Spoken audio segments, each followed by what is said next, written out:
شیعہ اگر باریکی سے دیکھا جائے تاریخ کے حوالے سے، ان کے عقائد کے لحاظ سے اور ان کے مسائل کے فقہی مسائل کے لحاظ سے تقریباً 300 فرقے ان کے اندر ہیں، 300 بلکہ 300 سے زائد فرقوں پر مشتمل ہے۔ مگر جیسے جیسے تاریخ آگے آتی گئی، سب فرقے تقریباً وہ خیالات، وہ عقائد ختم ہو کر جو مشہور شیعہ ہیں وہ 3 فرقے ہیں شیعوں کے۔ ایک ہے اسماعیلیہ، دوسرا ہے زیدیہ، تیسرا ہے اثنا عشریہ، جنہیں ہم رافضہ بھی کہتے ہیں، روافض کے نام سے بھی یہ لوگ مشہور ہیں۔ عائشہ رضی اللہ عنہا سے پوچھا گیا کہ کیا اللہ کے رسول صلی اللہ علیہ وسلم علی رضی اللہ عنہ کو کوئی وصیت کیے ہیں؟ تو ام عائشہ رضی اللہ عنہا فرماتی ہیں کہ اللہ کے رسول صلی اللہ علیہ وسلم کی وفات جو ہوئی وہ میرے کمرے میں، میرے حجرے میں اور میرے حجرے میں ہوئی، یعنی میری گود میں اللہ کے رسول صلی اللہ علیہ وسلم کا سر تھا جب آپ صلی اللہ علیہ وسلم کی وفات ہو رہی تھی، آخری سانسیں بھی اللہ کے رسول کی جو چل رہی تھی اس وقت الصلاۃ الصلاۃ وما ملکت ایمانکم یہ کہنے کے بعد اللہم الرفیق الاعلی، اللہ کے رسول صلی اللہ علیہ وسلم کی زبان سے یہ کلمہ آخری کلمہ ادا ہوتا ہے، پھر آپ کی نظریں آسمان کی طرف جاتی ہیں اور آپ کی سانسیں رک جاتی ہیں۔ اس وقت نبی کریم صلی اللہ علیہ وسلم کا سر جو ہے ام عائشہ رضی اللہ عنہا کے گود میں تھا۔ تو کہتی ہیں کہ اللہ کے رسول صلی اللہ علیہ وسلم نے کوئی وصیت علی رضی اللہ عنہ کو نہیں کی۔ تہران جانتے ہوں گے آپ، تہران میں سنیوں کی تعداد لاکھوں ہیں،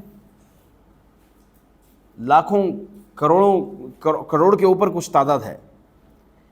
تہران شہر میں ایک بھی سنی مسجد نہیں ہے، اس کے مقابلے میں کچھ ہزار کے تعداد میں یہودی ہیں، 200 سے زائد عبادت خانے موجود ہیں یہودیوں کے۔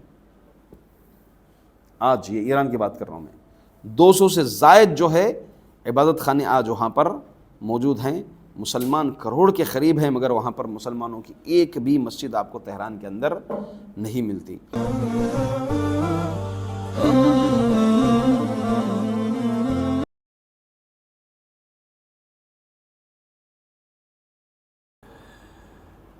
الحمد للہ وکفى وسلام علی عباده الذین اصطفى اما بعد فاعوذ باللہ من الشیطان الرجیم من ہمزہ ونفخہ ونفثہ بسم اللہ الرحمن الرحیم وقل جاء الحق وزهق الباطل ان الباطل کان زہوقا۔ معزز حاضرین، بڑی خوشی ہوئی، بڑی شادمانی ہوئی کہ اللہ رب العزت آپ لوگوں کے درمیان مجھے یہاں لایا، اور اس بات پر اللہ کا بے حد میں شکر و امتنان بجا لاتا ہوں کہ اللہ رب العزت ایک عظیم اور فی الحال خصوصاً وقت کا یہ حساس موضوع آپ لوگوں کے سامنے روبرو اس کی وضاحت کرنے کا موقع فراہم کیا ہے۔ اس کے بعد پھر میں یہاں کے مسئولین، ذمہ داران، یہاں کی ٹیم اور آپ تمام کا شکر گزار ہوں کہ آپ لوگ بھی اس ایسے اہم موضوع پر سننے کے لیے جمع ہوئے۔ جیسا کہ آپ جانتے ہیں کہ ہمارا موضوع ہے شیعہ کا تعارف۔ شیعہ اصل لفظ ہے شین یا عین ہا، شیعہ۔ شیعہ اس کا اگر ہم ڈکشنری معنی دیکھیں گے تو شاع یشیع شیعا و شیعتن، اس کے معنی آتے ہیں چاہنا۔ شیعتن قرآن کریم میں بھی ذکر ہے اس کلمے کا کہ اس گروہ کو کہتے ہیں جو کسی ایک کی نمائندگی میں محبت کی بیس پر کھڑے ہوتا ہے۔ شیعہ اس خاص طبقے کو، فرقے کو، یا اس خاص مذہب کو کہا جاتا ہے جو حضرت علی رضی اللہ عنہ کی محبت کی بیس پر اپنے آپ کو ایک جماعت، اپنے آپ کو ایک فرقہ مانتا ہے۔ حقیقت دیکھی جائے تو شیعیت یہ کوئی فرقہ نہیں ہے۔ شیعیت کے اگر ہم ان کی حقیقت کو جانیں گے، ان کی تاریخ کو جانیں گے، ان کے پس منظر کو جانیں گے، ان کے عقائد کو اگر ہم جانیں گے تو شاید ہی حقیقی مسلمان یا جس کے دل میں رائے کے دانے کے برابر بھی ایمان ہو انہیں مسلک کہے گا، فرقہ کہے گا۔ عموماً سنی مسلمانوں کے ذہن میں یہ بات ہے کہ حنبلی، مالکی، شافعی، حنفی جیسے ایک مسلک ہے، ویسے شیعہ بھی ایک مسلک ہے۔ یہ تصور لوگوں کے، عام مسلمانوں کے ذہن میں یہی تصور ہے۔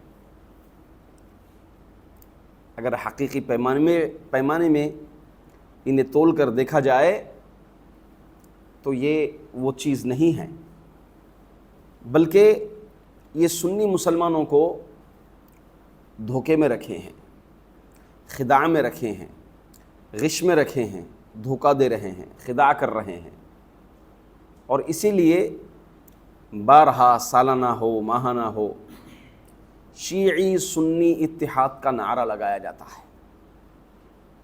شیعی و سنی اتحاد کا نعرہ لگایا جاتا ہے۔ ہمارے علماء سلف نے انہیں اس نام سے موسوم کرنے سے منع کیا گیا ہے کہ شیعی کہتے ہیں حضرت علی رضی اللہ عنہ سے محبت رکھنے والے۔ یہ تو شیعی ان لوگوں کو نہیں کہنا چاہیے، بلکہ ان کو رافضی کہنا چاہیے۔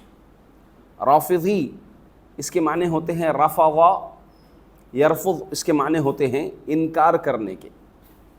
رافضی کو رافضی اس لیے کہتے ہیں انہوں نے شیخین یعنی ابو بکر رضی اللہ عنہ اور عمر بن خطاب رضی اللہ عنہ کی خلافت کو خصوصاً اور تمام صحابہ کرام کے ایمان کو عموماً اس کا انکار کرتے ہیں، اس لیے ان کو رافضی کہنا چاہیے کہ یہ انکار کرنے والے منکرین ہیں۔ شیعہ اگر باریکی سے دیکھا جائے تاریخ کے حوالے سے، ان کے عقائد کے لحاظ سے اور ان کے مسائل کے فقہی مسائل کے لحاظ سے تقریباً 300 فرقے ان کے اندر ہیں، 300 بلکہ 300 سے زائد فرقوں پر مشتمل ہے۔ مگر جیسے جیسے تاریخ آگے آتی گئی سب فرقے تقریباً وہ خیالات، وہ عقائد ختم ہو کر جو مشہور شیعہ ہیں وہ 3 فرقے ہیں شیعوں کے۔ ایک ہے اسماعیلیہ، دوسرا ہے زیدیہ، تیسرا ہے اثنا عشریہ، جنہیں ہم رافضہ بھی کہتے ہیں، روافض کے نام سے بھی یہ لوگ مشہور ہیں۔ اسماعیلیہ یہ کون ہے؟ اسماعیلیہ اور یہ زیدیہ یا یہ روافض، ان میں سب کچھ بنیادی فرق ہے بس۔ یہ جو 12 امام ہیں، علی رضی اللہ عنہ، حسن رضی اللہ عنہ، حسین رضی اللہ عنہ، پھر زین العابدین، پھر یہ جو سلسلہ وار ہے اس میں اسماعیل بن جعفر، ان کی اولاد سے یہاں سے یہ لوگ 7ویں امام پر کٹ ہو جاتے ہیں، اسماعیلی۔ شروع اسلام میں سن 4 ہجری یا 6 ہجری کے ان 200 سال پر محیط میں اسلام کو، مسلمانوں کو سب سے زیادہ انہی لوگوں نے نقصان پہنچایا ہے، جنہیں ہم ان کو قرامطہ بھی کہتے ہیں۔ حمدان قرامط اس کی نسل سے یا اس کی طرف منسوب ہونے والے، اس کے فکر کی طرف چلنے والے یہ لوگ تھے قرامطہ، کافی جو ہے اسلام کو نقصان پہنچانے والے تھے۔ قرامطہ کے نام سے بھی موسوم کیے جاتے ہیں یہ۔ اسی طرح باطنیہ کے نام سے بھی مشہور تھے یہ لوگ، کیونکہ نفاق جیسا عقیدہ ان کے اندر تھا، نفاق جیسا عقیدہ ان کے اندر تھا، کفر کو اپنے اندر باطن میں چھپائے رکھے تھے، اور بظاہر کیا ہے، اسلام کو رونما کرتے تھے۔ دوسرا فرقہ ہے زیدیہ۔ زیدیہ یہ صحابہ اکرام کو کھل کر بلکہ جو ہے ان کے عقیدے میں بھی یہ بات ہے کہ وہ صحابہ کو مرتد یا کافر نہیں سمجھتے ہیں۔ ہاں البتہ صحابہ میں افضلیت جنہیں عطا کرتے ہیں وہ اہل بیت صحابہ کو سب سے زیادہ افضلیت حاصل ہے، جبکہ شرعی نقطہ نظر سے ابو بکر رضی اللہ عنہ، عثمان بن عفان، اور اس طرح جو ہے بقیہ اور 2 خلیفہ، پھر اس کے بعد 6 عشرہ مبشرہ کے 6 صحابہ، پھر یہ جو ترتیب ہے اصحاب بدر، بیعت الرضوان وغیرہ، سب اس ترتیب کے لحاظ سے والسابقون الاولون من المہاجرین والانصار، جیسا کہ اللہ رب العزت جو ہے قرآن کریم میں بھی ذکر اس کا اشارہ دیا ہے۔ مگر ان کے نزدیک اہل بیت صحابہ سب سے افضل ہیں، اور یہ لوگ یہ بھی عقیدہ رکھتے ہیں کہ علی رضی اللہ عنہ ہی خلافت کے حقدار ہیں، مگر علی رضی اللہ عنہ کی اجازت سے، ان کی رضامندی سے ابو بکر رضی اللہ عنہ اور عمر بن خطاب، عثمان بن عفان رضی اللہ عنہ اجمعین کو جو خلافت ملی وہ انہی کی رضامندی سے ملی۔ یہ قریب اہل السنہ والجماعہ کے قریب ہیں عقیدے کے لحاظ سے، سنی مسلمانوں کے قریب ہیں عقیدے کے لحاظ سے، جن کے متعلق علماء اکرام ان کے ہاتھ کے ذبیحے کی بھی اجازت دیتے ہیں کہ زیدیہ فرقے کا ذبیحہ حلال ہے، کیونکہ ان کے عقائد سنیوں سے قریب ہیں اور سنیوں سے ملتے جلتے ہیں۔ کچھ لوگ اسماعیلیہ کے متعلق انہیں ایک التعلیمیہ کے نام سے بھی منسوب کیے ہیں، کیونکہ شیعہ کا عموماً جو خلاصہ ہے وہ صرف قرآن و حدیث مصادر نہیں ہیں، قرآن و حدیث کے علاوہ بھی مصادر ہیں، اور اجماع صحابہ، اور اجماع کو بالکل سرے سے مانتے ہی نہیں ہیں، اس کے بعد کے اجماع کو بھی بالکل مانتے ہی نہیں، بلکہ اماموں کا عقیدہ ان کے نزدیک ہے۔ تو اس میں سے بعضوں نے ذکر یہ کیا ہے، بعض علماء، یہ تعلیمیہ، یہ اسماعیلیہ، ان کو تعلیمیہ کے نام سے بھی منسوب کرتے ہیں، کیونکہ ان لوگوں کے نزدیک، اسماعیلیہ تعلیمیہ کے نزدیک جو ہے، صرف قرآن و حدیث، عقل کافی نہیں ہے، بلکہ مزید جو ہے وحی کے بھی ہم تابع ہو جاتے ہیں، اور دیگر چیزوں کے بھی ہم کیا ہے، تابع ہو جاتے ہیں۔ اس طرح کا ان کا عقیدہ ہے۔ تیسرا فرقہ جس کو میں نے ذکر کیا، جو کہ آج وہی مشہور و معروف ہے، جسے ہم اثنا عشریہ کہتے ہیں۔ اثنا عشریہ عربی زبان میں 12 کو کہتے ہیں۔ اثنا عشر کے معنی کیا ہے؟ 12۔ سورہ یوسف میں 11 کوكبا کا لفظ آیا ہے، 11 ستارے۔ اثنا عشریہ 12، یہ روافظ ہیں۔ آج یہی ایران بلکہ ساری دنیا پر تقریباً جہاں بھی حکومتیں ہیں، انہی کی حکومتیں ہیں، یہی لوگ شیعیت میں غالب ہیں۔ بقیہ زیدیہ اور اسماعیلیہ حکومتوں پر فائز نہیں ہیں، یہ بھی ایک اپنے حد تک تعداد ہے، مگر جتنی اثنا عشریہ روافض کی ہے اتنی تعداد ان کی نہیں ہے۔ اثنا عشریہ 12 امام جن کو یہ مانتے ہیں، علی رضی اللہ عنہ پہلے نمبر پر، پھر ان کی نسل سے حسن رضی اللہ عنہ، حسین رضی اللہ عنہ، پھر علی یعنی زین العابدین جن کا لقب ہے، پھر اس کے بعد محمد باقر، پھر اس کے بعد جعفر الصادق، پھر موسیٰ کاظم، پھر علی الرضا، پھر جو ہے محمد، پھر علی، پھر حسن عسکری، پھر اس کے بعد محمد المہدی۔ یہ 12 اماموں کو یہ لوگ مانتے ہیں، اور ان کے عقائد، یہ روافض کے عقائد وغیرہ سے متعلق میں انشاءاللہ العزیز آپ کے سامنے باذن اللہ تعالی وضاحت کروں گا۔ شیعیت، ان کی تاریخ کیا ہے، یہ کب سے رونما ہوئے؟ اگر ہم اسلام کا مطالعہ کریں گے، سیرت رسول صلی اللہ علیہ وسلم کا مطالعہ کریں گے، تو اللہ کے رسول صلی اللہ علیہ وسلم کے زمانے میں تو یہ رونما نہیں ہوئے تھے، بلکہ ان کی جو بیج بنیاد پڑی وہ عبداللہ بن سبا سے ان کی بنیاد پڑی۔ عبداللہ بن سبا کون تھا؟ عبداللہ بن سبا ایک یہودی تھا جو بظاہر عمر بن خطاب رضی اللہ عنہ کے دور میں بظاہر اسلام قبول کیا۔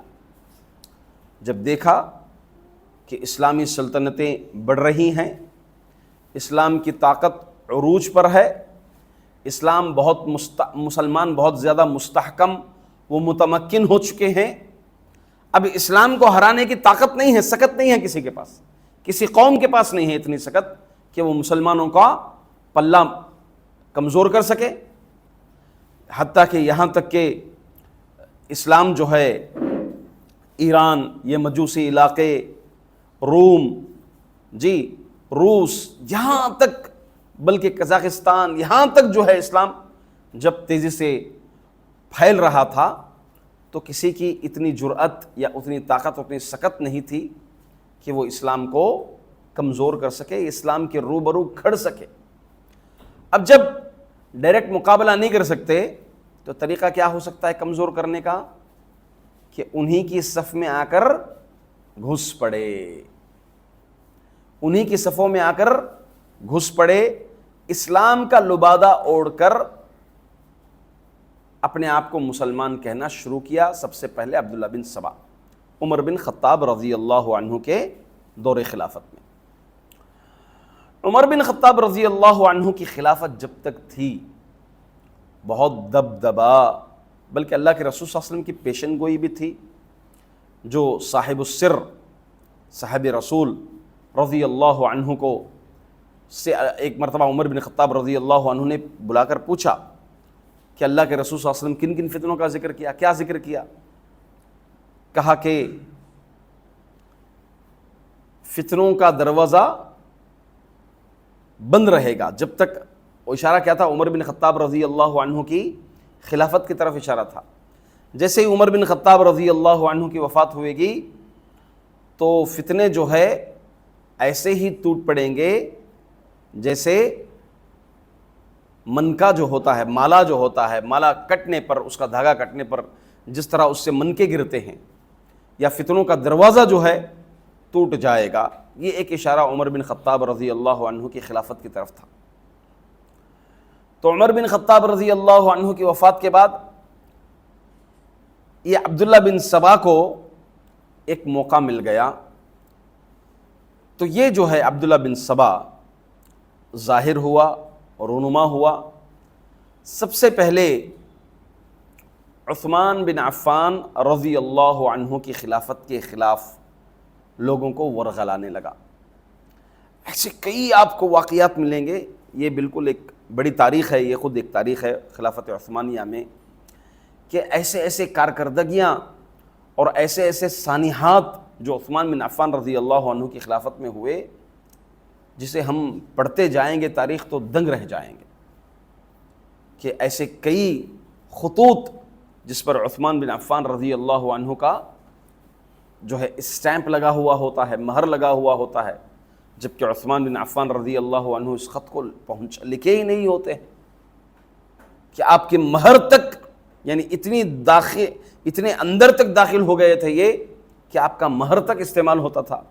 آپ کوئی پیغام دے کر بھیجتے سواریوں کو تو ان کے پہنچنے سے پہلے دوسرا کوئی پیغام وہاں پہ عثمان بن عفان رضی اللہ عنہ کے مہر کے ساتھ جا کر پہنچ جاتا تھا۔ تو اتنا یہ باطنی قوتیں جو اسلام کا لبادہ اوڑھ کر کے یہ داخل ہو گئی تھی، یہاں تک کہ حضرت عثمان بن عفان رضی اللہ عنہ کی شہادت کا خود واقعہ مشہور و معروف ہے، اور انشاءاللہ العزیز یہ شیعیت کے کارکردگیوں میں، کارناموں میں انشاءاللہ العزیز آگے ذکر کروں گا، اس کو شرح کروں گا باذن اللہ۔ پھر جو ہے حضرت علی رضی اللہ عنہ کا دور آیا، تو علی رضی اللہ عنہ کے دور میں یہ عبداللہ بن سبا آل بیت کی محبت کا ذکر کرنا اور اس کی طرف لوگوں کو بلانا شروع کیا۔ دیکھیے، کسی بھی باطل شخص کو، غلط آدمی کو، وہ اپنا مقام بنانے کے لیے، اپنی جگہ بنانے کے لیے کیا کرنا پڑتا ہے؟ اس کو حق بولنا پڑتا پہلے، سب سے پہلے۔ جب کچھ حق بولے گا، صحیح بات کرے گا، تو لوگ کیا کریں گے؟ اس کے فین بنیں گے۔ پھر جو ہے وہ اپنے افکار جھاڑنا شروع کرے گا۔ آپ دیکھ لیجیے جتنے بھی اخوانی اور جو بھی اپنے باطل افکار پھیلا رہے ہیں، آج بھی یوٹیوبوں پر کئی لوگ مشہور ہیں، تو وہ اپنے باطل افکار پھیلانے کے لیے کیا کرتے ہیں؟ سب سے پہلے لوگوں کو اپنی طرف مائل کرنے کے لیے، اپنی طرف کھینچنے کے لیے کچھ صحیح باتیں کرتے ہیں شروعات میں۔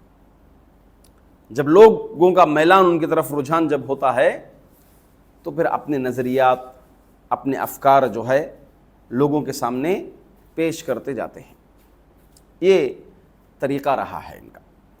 تو عبداللہ بن سبا بھی یہی اپنایا۔ سب سے پہلے آل بیت کی محبت کی طرف لوگوں کو ترغیب دلایا۔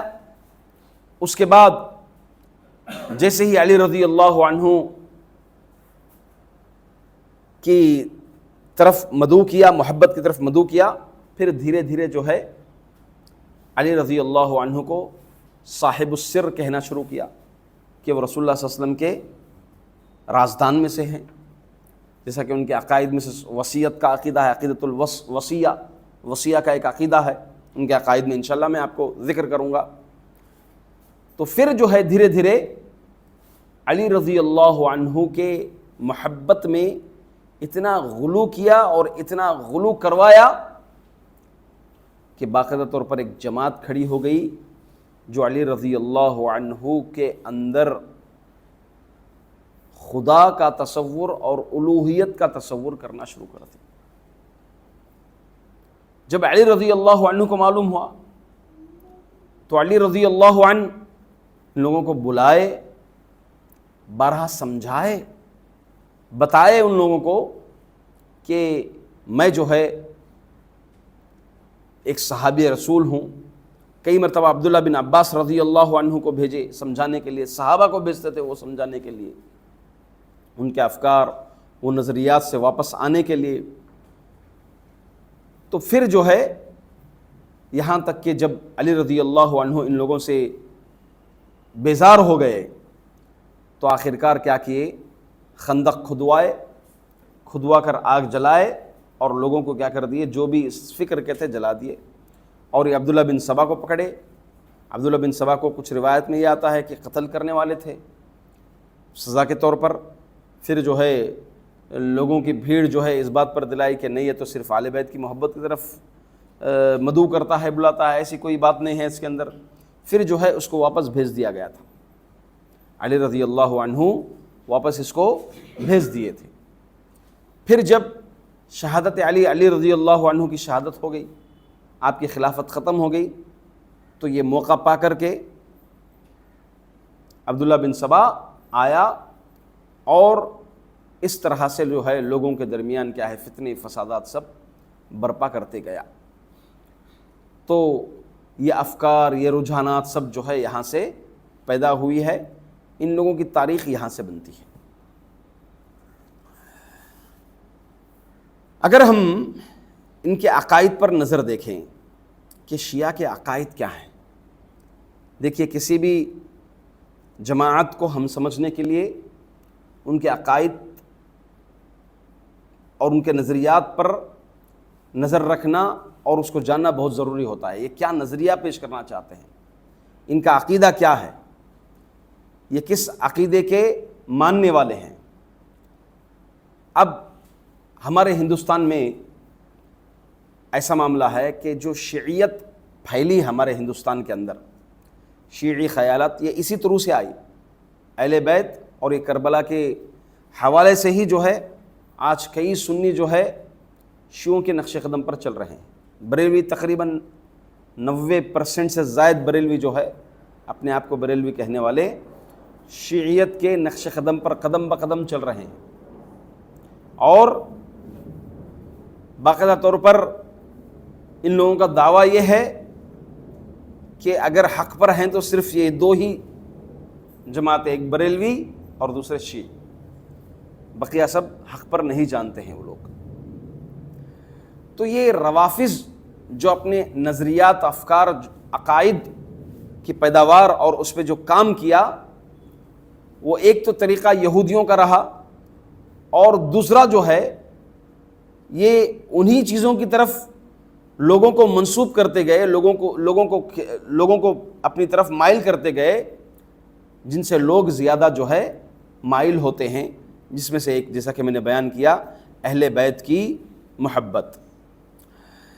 تو ان کے عقائد میں سب سے برا عقیدہ الوہیت کا عقیدہ ہے۔ وہ علی رضی اللہ عنہ کو زمین کا رب مانتے ہیں، کہ علی رضی اللہ عنہ زمین کے رب ہیں، اور علی رضی اللہ عنہ کے متعلق یہ عقیدہ رکھتے ہیں کہ یہ غیب دان ہیں، غیب جانتے ہیں، اور یہ مردوں کو زندہ کرتے ہیں۔ علی رضی اللہ عنہ جب یہ لوگوں کو جلا رہے تھے، جیسا کہ شریعت کے حدیث کے خلاف تھا، علی رضی اللہ عنہ کو حدیث نہیں معلوم تھی جلانے والی، عبداللہ بن عباس رضی اللہ عنہ کو جب یہ بات پہنچی تو عبداللہ بن عباس رضی اللہ عنہ نے کہا کہ اگر سزا کا موقع مجھے ملتا تو میں جلاتا نہیں تھا، کیونکہ جلانا صرف کس کا کام ہے؟ رب کا کام ہے۔ جہنم کا عذاب جلانا کس کا کام ہے؟ رب کا کام ہے۔ کسی بھی جانور کو، ذی روح کو جلانا شریعت میں جائز نہیں ہے۔ کسی بھی جانور کو، چاہے وہ زہریلا جانور ہو، کیسا بھی ہو، اس کو جلانا شریعت میں بالکل درست نہیں ہے۔ تو بہرحال بعد میں علی رضی اللہ عنہ کو یہ بات پہنچی تو بہت افسوس کیے کہ اللہ کے رسول صلی اللہ علیہ وسلم کی حدیث اس پر تھی، کیونکہ آپ رضی اللہ عنہ کو وہ حدیث پہنچی ہی نہیں تھی۔ تو علی رضی اللہ عنہ کے متعلق ایک تو الوہیت کا عقیدہ کہ الہ کی صفت ان کے اندر موجود ہے، نعوذ باللہ ثم نعوذ باللہ، اور یہ غیب دان ہیں علی رضی اللہ عنہ، اور تو اور یہ مردوں کو زندہ کرتے ہیں۔ جب یہ لوگ جل رہے تھے تب کہا کہ اب ہمیں اور یقین ہو گیا کہ آپ ہی رب ہیں، کیونکہ جلانے کا کام، جلانے کا عذاب کس کا ہے؟ اللہ کا ہوتا ہے، الہ کا ہوتا ہے، جو آپ ہمیں یہ عذاب دے رہے ہیں۔ نعوذ باللہ ثم نعوذ باللہ۔ اب ہمیں یقین ہے کہ آپ ہمیں یہ عذاب کے بعد جنت میں بھیج دیں گے نکال کر اسے۔ تو ایسا جو ہے یہ افکار یہاں تک پہنچ گئے تھے علی رضی اللہ عنہ۔ تو بہرحال یہ معاملہ ہونے کے بعد پھر یہ جو جنگ نہروان بھی ہوئی تھی، مشہور جنگ، اس سے خوارج کا تو مکمل خاتمہ تو نہیں ہوا تھا، البتہ جو ہے تقریباً اس کے آثار ختم ہو گئے تھے، مگر خوارجی افکار جو ہے مختلف مقامات پر تھے۔ ہاں، آپ کو یہ بات بھی علم میں ہونا چاہیے، یہ جو عبداللہ بن سبا کا ذکر کیا میں، عبداللہ نام کے 3 عبداللہ سے نقصان زیادہ پہنچا ہے اسلام کو۔ ایک ہے عبداللہ بن سبا جو یہودی اسلام کا لبادہ اوڑھ کر آیا تھا، دوسرا نفاق کی جڑ، باطنی جڑ ڈالنے والا عبداللہ بن ابی بن سلول جو منافقوں کا سردار تھا، اور تیسرا عبداللہ شویقر، جب علی رضی اللہ عنہ اللہ کے رسول صلی اللہ علیہ وسلم کے دور میں آپ طائف گئے تھے، طائف جانے کے بعد، جنگ طائف کے بعد علی رضی اللہ عنہ بیت المال کو سونے کے ڈیلے بھیجے تھے، اللہ کے رسول صلی اللہ علیہ وسلم اس کو کیا کیا؟ تقسیم کروایا۔ تو سب سے پہلے آواز اٹھانے والا رسول اللہ صلی اللہ علیہ وسلم کے خلاف اعدل یا محمد، کہا محمد انصاف سے کام لو۔ تو سب سے پہلے آواز اٹھانے والا عمر بن خطاب اور دیگر صحابہ اسی کو قتل کرنے جا رہے تھے، کہا کہ اجازت دیں، اس کی گردن اڑا دیں گے۔ تو اللہ کے رسول صلی اللہ علیہ وسلم نے روکا، پھر کہا آپ صلی اللہ علیہ وسلم نے کہ یہ لوگ، اس کی نسل سے ایسے لوگ آئیں گے، یعنی اس کے جیسی فکر رکھنے والے، مطلب کہ ان کی نمازیں جو ان کے حلق تک نہیں پہنچیں گی، ان کی عبادتیں، ان کی تلاوتیں ان کے حلق تک نہیں پہنچیں گی، وہ اسلام سے ایسے ہی نکل جائیں گے جیسے تیر سے کمان نکلتا ہے۔ ایسے افکار، ایسے نظریات ان کے اندر آ جائیں گے۔ یہ خوارجی فکر کی بیج بونے والا یہ تھا عبداللہ، اور نفاق کی بیج، باطنی بیج ڈالنے والا عبداللہ بن ابی بن سلول تھا، اور یہ شیعیت کی بیج ڈالنے والا عبداللہ بن سبا تھا۔ ان تینوں سے اسلام کو کافی نقصان پہنچا ہے، مسلمانوں کو ان تینوں سے کافی نقصان پہنچا ہے۔ الغرض ان کے عقائد کو میں آپ کے سامنے بیان کر رہا تھا کہ ان کے عقائد میں سے الوہیت کا عقیدہ جو علی رضی اللہ عنہ کے متعلق، اور علی رضی اللہ عنہ کے متعلق غلو کی حد یہاں تک تھی ان کی، جو آغاز اسی سے کیا تھا۔ یہ ایک تو صاحب السر کہا، اور دوسرا جو ہے علی رضی اللہ عنہ کے متعلق یہ کہا کہ وہ عقیدۃ الوصیہ،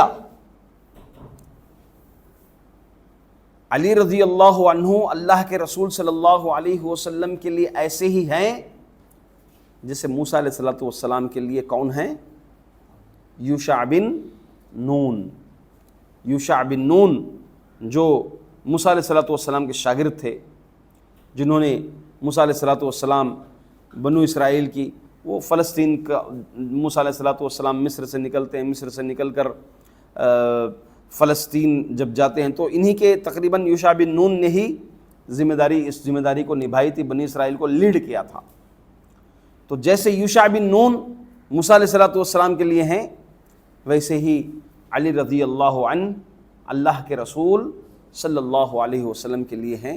ایسے نظریات اور ایسے عقائد کو جو ہے وہ لوگوں کے ذہن میں ڈالنا شروع کیا تھا۔ یہ عبداللہ بن سبا چونکہ یہودی تھا، تو اس ناحیے سے آپ کو یہ معلوم ہونا چاہیے کہ اسلام کو جو خطرہ پہنچا ہے، اسلام کے اندر جو تحریف و تبدیلی، اصل اسلام میں تحریف تبدیلی نہیں آئی، اصل اسلام میں تو تحریف تبدیلی نہیں آئی، کیونکہ اللہ نے فرمایا انا نحن نزلنا الذکر وانا لہ لحافظون، ہم ہی اس اسلام کو اتارے ہیں، قرآن کریم کو اتارے ہیں، اس کی حفاظت کرنے والے۔ اصل اسلام کو تو نقصان نہیں پہنچے گا، اصل اسلام قیامت تک باقی رہے گا، مگر مسلمانوں میں جو نظریات، جماعتیں اور اسی طرح تحریفات کر کے جہالتیں کی بنیاد پر جو مسلمان الگ ہوئے، جماعتیں بنا لیے، اپنے اپنے مسلکیں بنا لیے، اس میں یہودیوں کا کردار رہا ہے۔ ویسے ہی جیسے عیسائیوں میں بھی انہی یہودیوں کا کردار رہا ہے۔ عیسائیت کو بھی بدلنے والے یہی ہیں، انجیل بدلنے والے یہی ہیں۔ کون؟ یہودی۔ عیسیٰ علیہ السلام کے بعد عیسائیت برقرار تھی، اس عیسائیت پر جلنے والے، حسد کرنے والے کون تھے؟ یہودی۔ ایک مشہور یہودی تھا جس کا نام عربی کی کتابوں میں شاول آیا ہے، اور اس کو انگریزی کتابوں میں بولس کے نام سے بھی جانتے ہیں۔ تو یہ پہلا شخص تھا۔ بولس جب تک عیسائیت تھی تو یہ یہودیوں میں رہتے ہوئے کئی عیسائیوں کو قتل کیا، کئی عیسائیوں کو قتل کرتا رہا ہے۔ اس کے بعد یہ بظاہر عیسائیت قبولتا ہے، عیسائیت قبول کر کے عیسائیت میں تحریف و تبدیلی کرتا ہے۔ کیسے؟ یہ کہتا تھا کہ عیسیٰ علیہ الصلوۃ والسلام میرے خواب میں آئے، عیسیٰ علیہ الصلوۃ والسلام میرے خواب میں آئے، میرے خواب میں آ کر عیسیٰ علیہ الصلوۃ والسلام جو ہے مجھے یہ تعلیم دیے، یہ حکم دیے، یہ حکم دیے، لہذا تم یہ احکامات کرو، یہ کام کرو۔ جیسے ہوتا ہے نا ہمارے دور میں، آج کے دوروں میں بھی ہوتا ہے کہ کوئی صاحب جو ہے، مفتی صاحب ہو، کوئی بابا جو ہے خواب دیکھ دیتے ہیں، رسول اللہ صلی اللہ علیہ وسلم ان کے خواب میں آئے رہتے ہیں۔ اب وہ باقاعدہ طور پر ایک پوسٹر ہی بنا دیتے ہیں کہ رسول اللہ صلی اللہ علیہ وسلم میرے خواب میں آئے، مجھے وصیت کیے کہ 20 دن کی جماعت کے لیے کشمیر جائیں لوگوں کو لے کر کے۔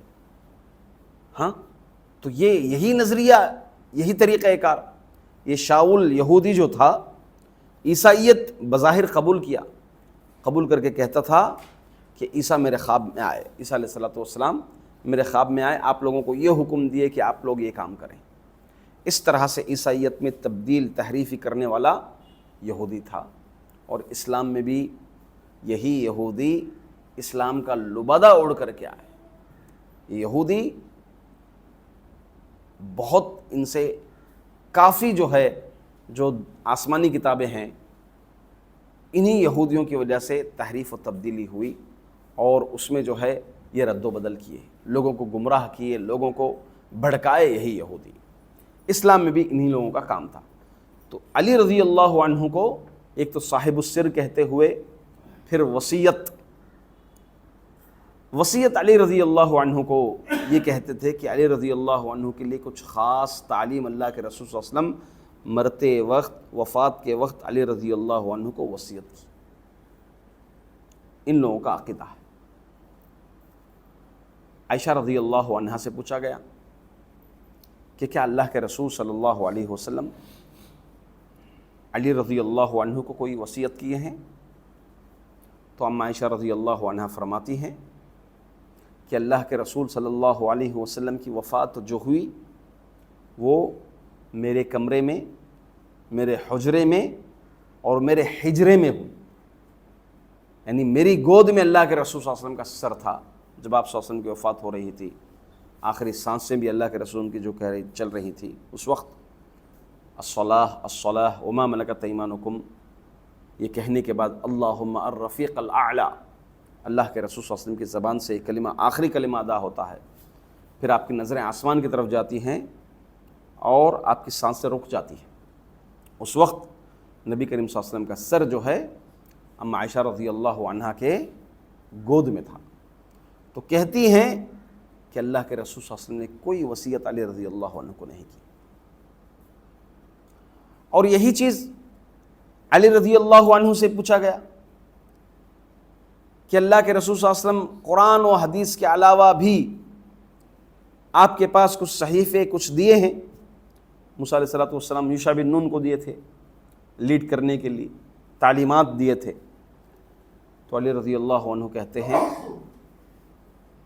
اس ذات کی قسم جس نے دانے کو کھولا، یعنی نسلیں جس سے جو ہے خالق کائنات جو ہے اللہ رب العزت، اللہ کے علی رضی اللہ عنہ فرماتے ہیں، مختلف روایتیں، بخاری شریف کی ایک روایت ہے، مختلف روایتیں ہیں، اس میں یہ کہتے ہیں، کچھ اس میں جنگ کے آداب ذکر کرتے ہیں کہ کسی ذمی کو قتل نہ کیا جائے، اسی طرح جنگ میں جائے تو کسی کا مثلہ نہ کیا جائے۔ یہ تعلیم اس صحیفے کے علاوہ کچھ اور نہیں دی، اس صحیفے میں یہ چیز ہے۔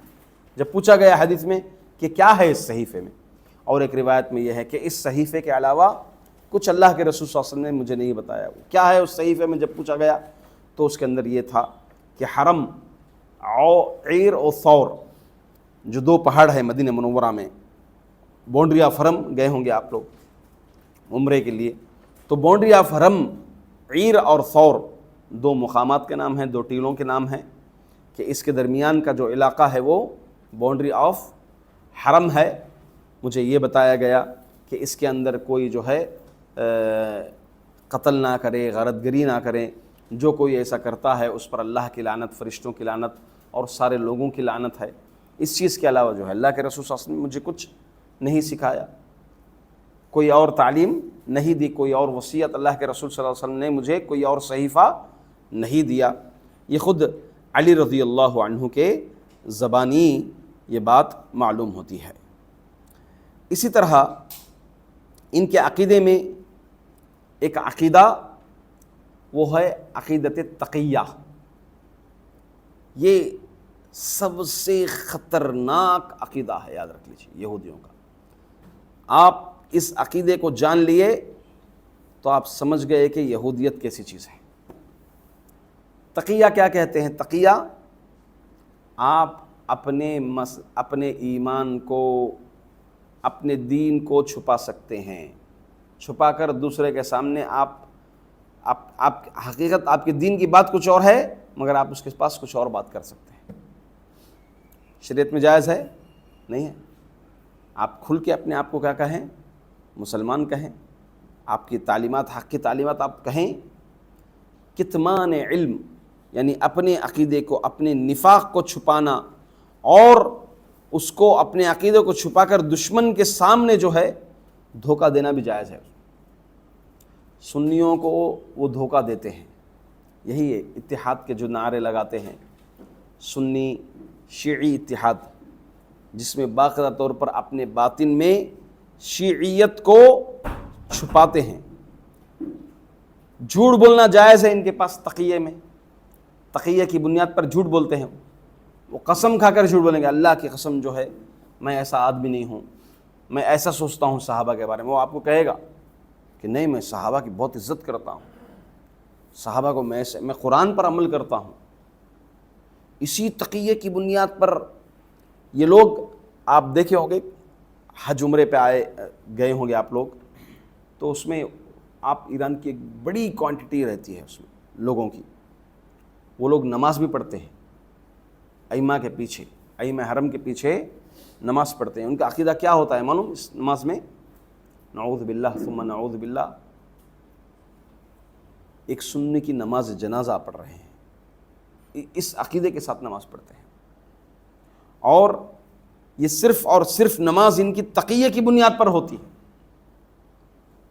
کہ ہم دیکھو، ہم اور آپ دونوں ہم برابر برابر۔ اسی عقیدے کی بنیاد پر تاریخ میں آپ دیکھ لیں گے 626 ہجری میں جو عباسی خلافت کا خاتمہ ہوا، اسی عقیدے کی بنیاد پر انہوں نے سنیوں کو اور خلفاء کو دھوکہ دیا، دھوکہ دے کر کے لاکھوں لاکھوں مسلمانوں جو قتل ہوئے اسی عقیدے کی بنیاد پر۔ اور آج بھی ایران اپنے اندر یہی عقیدہ، شیعی جو روافض ہیں، اسی عقیدے کی بنیاد پر وہ سنیوں کے ساتھ چلتے ہیں۔ بلکہ ان کا عقیدہ یہ ہے کہ دین کے مکمل 10 حصے ہیں، دین کے مکمل 10 حصے ہیں، جس میں سے 9 حصے تقیہ ہے، یعنی 9 حصے تقیہ ہے۔ جو تقیہ نہیں کیا وہ ان کے نزدیک ایمان ہی نہیں لایا۔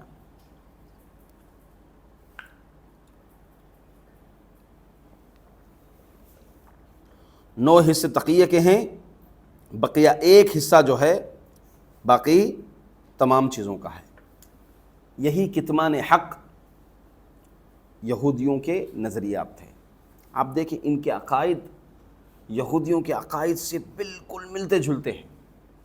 یہودیوں کا بھی عقیدہ الوہیت کا عقیدہ تھا، نہیں تھا یہودیوں کے پاس؟ وقالت الیہود عزیر ابن اللہ وقالت النصارى المسیح ابن اللہ۔ یہودی کہتے ہیں کہ عزیر اللہ کے بیٹے ہیں، نعوذ باللہ۔ کیا ہے عقیدہ؟ یہ الوہیت کا عقیدہ، عزیر کو الہ کہنے والے کون؟ یہودی۔ اور یہ لوگ بھی علی رضی اللہ عنہ کو کیا کہنے والے؟ الہ کہنے والے۔ اسی طرح یہ جو تقیہ ہے، کس کا عقیدہ ہے؟ یہ یہودیوں کا عقیدہ ہے۔ کتمان علم، یہ لوگ علم کو چھپاتے ہیں، کچھ اور سامنے بتاتے ہیں، کچھ اور حق کو چھپاتے ہیں۔ ان الذین یکتمون العلم، اللہ رب العزت قرآن کریم میں ان لوگوں کے متعلق بتایا، ان الذین یکتمون ما انزلنا من البینات والہدی من بعد ما بیناہ للناس فی الکتاب اولئک یلعنہم اللہ ویلعنہم اللاعنون۔ یقیناً وہ لوگ چھپاتے ہیں اس چیز کو جس کو ہم نے واضح طور پر اتارا ہے، یہ لوگ چھپاتے ہیں ان پر اللہ کی بھی لعنت ہے اور لعنت کرنے والوں کی بھی لعنت ہے۔ اور اللہ تعالیٰ ایک اور مقام پر فرمایا کہ اے یہود یا اہل الکتاب لم تکفرون بآیات اللہ وانتم تشہدون، اہل کتاب تم کس لیے اللہ کی آیتوں کو چھپاتے ہو، اس بات کو تم حالانکہ تم جانتے ہیں، حق جانتے ہو، تم کیوں چھپاتے ہو؟ تو یہ تقیہ ہو بہو یہودیوں کا عقیدہ ہے۔ خود سیرت رسول صلی اللہ علیہ وسلم میں آپ صلی اللہ علیہ وسلم کے پاس جب معاملہ آیا کہ ایک یہودی نے زنا کیا ہے تو شریعت اسلامی میں تھا رجم کرنے کا حکم تھا۔ جب شیعی علماء آئے، یہ یہودی علماء آئے تو اللہ کے رسول صلی اللہ علیہ وسلم نے پوچھا کہ آپ کی کتاب میں کیا ہے، زنا کی سزا کیا ہے؟ تو وہ پڑھ رہے تھے، اب اس میں وہاں پر نیچے ہاتھ رکھ دیے جہاں پر یہ تھا کہ سنسار کیا جائے گا۔ تورات میں بھی کیا تھا؟ سنسار کیا جائے گا زانی پر۔ تو اس بات کو چھپا کر یہ کہہ رہے تھے کہ بس منہ کالا کر کے اس کو گدھے پر بٹھا دیا جاتا ہے۔ اس کے بعد عبداللہ بن سلام رضی اللہ عنہ جو یہودی تھے پہلے، بعد میں اسلام قبول کیے تھے، انہوں نے کہا فوری طور پر کہ چھپا رہے ہیں، یہاں پر بات جو ہے لکھی ہوئی ہے۔ تو یہی کتمان علم، کتمان حق، یہی عقیدہ کس کا عقیدہ ہے؟ شیعیوں کا عقیدہ ہے، روافض کا عقیدہ ہے، جو بالکل یہودیوں کا عقیدہ تھا۔ ان کے عقیدوں میں سے ایک عقیدہ ہے عقیدۃ الرجعہ۔ رجعہ کا عقیدہ کیا ہے؟ اماموں کے متعلق ہے، خصوصاً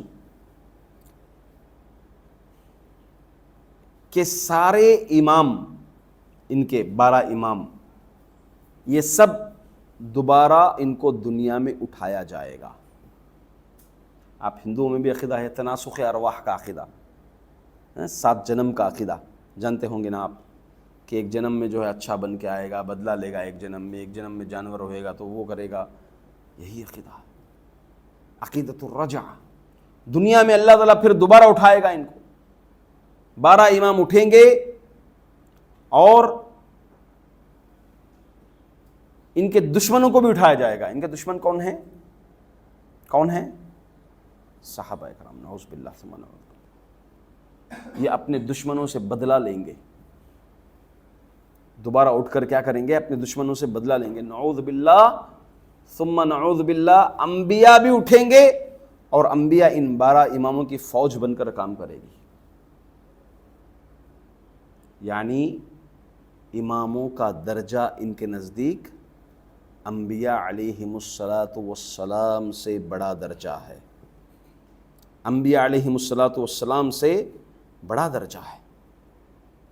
اور یہ جو حسن عسکری ہے، ائمہ میں 11ویں جو امام ہیں ان کے، حسن عسکری، ان کے متعلق کہتے ہیں کہ یہی مہدی ہے۔ اور مہدی کے متعلق ان کا عقیدہ یہ ہے کہ یہ چونکہ جو ہے 250 ہجری کے آس پاس کے پیدائش کے ہیں۔ مہدی کے متعلق اللہ کے رسول نے کہا کہ مہدی آئیں گے، پیدا ہوئیں گے، مگر یہ کہتے ہیں کہ اپنے پیدا ہوئے وہ پھر اوجھل ہو گئے لوگوں کی نظروں سے۔ اب یہ ایک خاص مقام سمرا میں جو ہے وہ وہاں پر ہیں، چھپے ہوئے ہیں، بس اللہ کے حکم کا انتظار کر رہے ہیں، آواز کا انتظار کر رہے ہیں۔ اللہ تعالیٰ جیسے ہی آواز دے گا تو یہ جائیں گے اور اس طرح سے جو ہے مہدی منتظر کی طرح جو ہے کام کریں گے، نعوذ باللہ ثم نعوذ باللہ۔ انبیاء علیہم الصلاۃ والسلام کے متعلق ان کا عقیدہ ایسا ہے۔ اور تو اور فرشتوں کے متعلق بھی ان کا عقیدہ دیکھا جائے، یہ سب بنیادی ایمان کی باتیں ہیں۔ آمنت باللہ وملائکتہ وکتبہ ورسلہ والیوم الآخر والقدر خیرہ وشرہ۔ دیکھیں ان 6 ارکان پر بھی ان کا ایمان۔ اللہ کے متعلق میں نے بتا دیا، اللہ کے متعلق میں نے بتایا کہ کس طرح سے الوہیت کا دعویٰ کرتے ہیں علی رضی اللہ عنہ میں، اور بقیہ 12 اماموں کے اندر الوہیت کا دعویٰ کرنے والے لوگ ہیں یہ لوگ۔ اور اسی طرح آمنت باللہ و ملائکتہ، فرشتوں کے متعلق ان کا عقیدہ کیا ہے کہ فرشتے ان ائمہ کے نور سے پیدا کیے گئے. فرشتے نور سے پیدا کیے گئے. کون سا نور؟ یہ ائمہ کا، یہ جو 12 امام ہیں ان کے نور سے پیدا کیے گئے. اور اسی طرح سے 4 فرشتے ایسے ہیں جو جن کا ذکر سرداران فرشتوں میں ذکر شمار ہوا ہے، میکائیل، اسرافیل، جبرائیل علیہ السلام. یہ فرشتے امام حسین رضی اللہ عنہ کا ماتم کرتے ہیں، ہر سال روتے ہیں باقاعدہ طور پر. اور اسی طرح ان فرشتوں کے متعلق ان کا عقیدہ یہ ہے کہ فرشتے جب آسمان میں جھگڑ لیتے ہیں، آپس میں لڑ لیتے ہیں، تو اس وقت جبریل آتے ہیں، علی رضی اللہ عنہ کو لے کے جاتے ہیں، پھر علی رضی اللہ عنہ ان کے درمیان صلح کرواتے ہیں. نعوذ باللہ ثم نعوذ باللہ. اس بات کا یہ لوگ عقیدہ رکھتے ہیں. آمنت باللہ و ملائکتہ و کتبہ. قرآن کے متعلق ان کا عقیدہ کیا ہے؟ قرآن کے متعلق ان کا عقیدہ یہ ہے کہ قرآن تحریف ہے. قرآن میں کیا ہے؟ تحریف ہے. نعوذ باللہ. اللہ کیا کہہ رہا ہے؟ انا نحن نزلنا الذکر وانا لہ لحافظون. اللہ اتارا تھا قرآن، مگر جیسے ہی صحابہ کافر ہو گئے نعوذ باللہ، تو کیا کر دیا؟ واپس جو ہے اللہ تعالیٰ قرآن کو اٹھا لیا. قرآن کے کئی خاص احکامات کو اٹھا لیا جو علی رضی اللہ عنہ کو اللہ نے دیا، اور وہی جو ہے ہمارے پاس ہے. 30 پارے میں 10 پارے نہیں ہیں بولتے، 40 پارے تھے بولتے قرآن کے. نعوذ باللہ. 10 پارے جو ہے ہمارے پاس موجود ہیں. اب 10 پارے میں جو ان کی بڑی بڑی کتابوں میں جو بڑے بڑے ائمہ جو کہہ دیے اسی کو مانتے ہیں. نعوذ باللہ ثم نعوذ باللہ. اور تو اور قرآن کے متعلق کہتے ہیں کہ ناقص ہے، قرآن مکمل نہیں ہے، کیونکہ 10 پارے ہمارے پاس موجود ہیں. اسی طرح کہتے ہیں کہ قرآن مجید کی صرف بعض آیتیں فصیح ہیں. قرآن مجید کی بعض آیتیں فصیح ہیں اور بعض آیتیں بہت کم تر ہیں، نحیف ہیں، بیکار ہیں. نعوذ باللہ ثم نعوذ باللہ. قرآن آیت کو کیا کہہ رہے ہیں؟ اللہ کے کلام کو بیکار ہیں، نحیف ہیں کہہ رہے ہیں. جبکہ کیا کہتا ہے اللہ تعالیٰ قرآن میں؟ قل فأتوا بسورۃ. محمد کہو کہ ان کو اس جیسا قرآن لے کر آؤ. ایک چیلنج. دوسرا چیلنج کہ ایک سورت لے کر کے آؤ، اور تیسرا چیلنج ایک آیت اس جیسی لے کر کے آؤ. کہا اللہ تعالیٰ نے ایک مقام پر کہ تمام انسان و جن ایک دوسرے کے مددگار بھی ہو جائیں گے تب بھی اس قرآن کو نہیں لے آئیں گے. اس جیسی صورتیں اور اس جیسی آیتوں کو ہرگز بہرگز نہیں لے آئیں گے. کس کے لیے چیلنج ہے یہ؟ زمانے کے اپنے آپ پر زبان پر فخر کرنے والے، اپنی فصاحت پر، لینگویج کی پیورٹی پر فخر کرنے والوں پر یہ اللہ رب العزت کا چیلنج ہے کہ اس جیسا قرآن، اس جیسی ایک آیت لے کر کے آئیں. تو یہ لوگ کہتے ہیں کہ قرآن کے صرف بعض آیتیں فصیح ہیں اور بلکہ بعض آیتیں کیا ہیں؟ نحیف ہیں، بیکار ہیں، فضول ہیں، جس کا کوئی مطلب ہی نہیں ہے. نعوذ باللہ ثم نعوذ باللہ. اور اللہ کہہ رہا ہے کہ ہم نے اس قرآن کی ذمہ داری لی ہے، حفاظت کی ذمہ داری.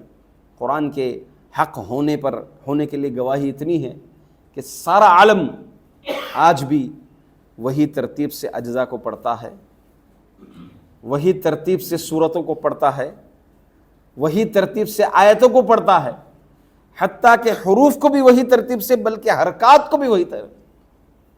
حرکات کو ہی بدل دے. ذالک الکتاب لا ریب فیہ کوئی پڑھ دے، پوری دنیا کے قرآن پڑھنے والے کھڑے ہو جائیں گے اس کے خلاف کہ یہ غلط پڑھ رہا ہے. سینوں میں دفن ہے قرآن، جس کی زندہ مثال یہ ہم معائنہ کرتے ہیں کہ دنیا کے کونے کونوں سے قرآن کو اسی طرح سینے میں بٹھائے ہوئے ہیں. اب یہ لوگ کہتے ہیں کہ قرآن میں تحریف ہے، قرآن ناقص ہے. نعوذ باللہ ثم نعوذ باللہ. تو قرآن کے متعلق ان شیعوں کا یہ عقیدہ ہے. اسی طرح اللہ کے متعلق ان کا عقیدہ یہ ہے، عقیدۃ البدا، نعوذ باللہ ثم نعوذ باللہ۔ عقیدۃ البدا کا معنی کیا ہے؟ اللہ تعالیٰ کو پہلے سے علم نہیں تھا، بعد میں لوگوں کے کام، لوگوں کی حالتیں دیکھ دیکھ کر بعد میں اللہ کو علم آیا۔ اب ایک انسان کو کیا ہے، تجربہ نہیں ہوتا ہے نا؟ انسان کیا کرتا ہے، کوئی کام کرتا ہے، آئیڈیا نہیں ملتا ہے، تجربہ، کام کرتے کرتے اس کو کیا ملتا ہے، نیا نیا آئیڈیا ملتا ہے، تجربہ ملتا جاتا ہے۔ نعوذ باللہ اللہ کے تعلق سے عقیدہ رکھتے ہیں۔ اسی لیے ناسخ و منسوخ کی آیتوں کو بتاتے ہیں کہ قرآن کریم کی ناسخ و منسوخ آیتیں معلوم آپ کو کہ پہلے ایک حکم تھا، پھر جو ہے اس حکم کو منسوخ کر دیا گیا۔ شراب پیتے تھے پہلے مسلمان، پھر جو ہے شراب کے متعلق سب سے پہلے تنبیہ کی گئی کہ اس میں نفع کم نقصان زیادہ ہے۔ پھر جو ہے شراب کے تعلق سے کہا کہ نماز کی حالت میں ہو تو نماز پڑھنے آ رہے ہیں تو شراب پی کرنا ہے، اور نفرت دلائی گئی۔ پھر جو ہے شراب کے متعلق انما الخمر والمیسر والانصاب رجس من عمل الشیطان، درجہ بدرجہ جو ہے حرام کیا گیا، اور کئی احکامات تھے بعد میں کیا ہو گئے، منسوخ ہو گئے۔ جیسے گدھے کا گوشت، گھریلو گدھے کا گوشت حلال تھا خیبر سے پہلے تک، خیبر کے وقت جو ہے حرام کر دیا گیا، جائز نہیں تھا۔ پردے کا حکم باقاعدہ طور پر بعد میں نازل آیا۔ تو ایسی چیزوں کو لے کر کہتے ہیں کہ نعوذ باللہ ثم نعوذ باللہ اللہ کو علم نہیں تھا، بلکہ اس ناسخ و منسوخ میں کافی حکمتیں ہیں، اللہ رب العزت کافی حکمتیں رکھا ہے اس میں۔ اسی طرح یہ جبریل علیہ الصلوۃ والسلام کے ذریعے اللہ نے علی کو نبوت بھیجی تھی رضی اللہ عنہ، مگر جبریل بھول کر رسول اللہ صلی اللہ علیہ وسلم کے پاس چلے گئے نبوت کو لے کر کے۔ علی کو نبی بنانے کے لیے بھیجا گیا تھا، جبریل بھول گئے تو رسول اللہ صلی اللہ علیہ وسلم کے پاس چلے گئے۔ پھر اللہ کو بھی آئیڈیا نہیں ہوا اس چیز کا، نعوذ باللہ، بدا کا عقیدہ۔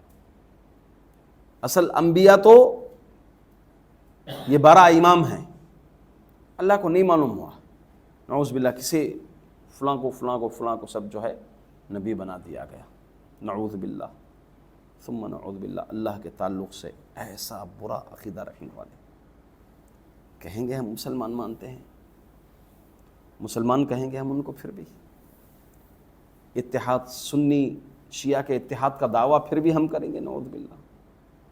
ایران کو اور یہ اسرائیل کی اس جنگ کو اسلام اور کفر کی جنگ سمجھ رہے ہیں، ہمارے مسلمانوں کا طبقہ سمجھ رہا ہے کہ مسلمانوں کو اور کافروں کی جنگ ہو رہی ہے، نعوذ باللہ ثم نعوذ باللہ۔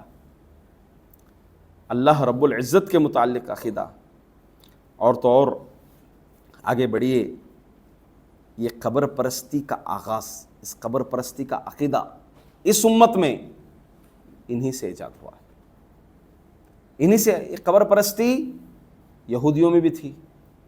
اللہ کے رسول صلی اللہ علیہ وسلم اپنے آخری ایام میں اللہ کے رسول صلی اللہ علیہ وسلم 5 دن وفات سے پہلے، 3 دن وفات سے پہلے، اپنے مرض الموت میں آپ پر غشی طاری ہوتی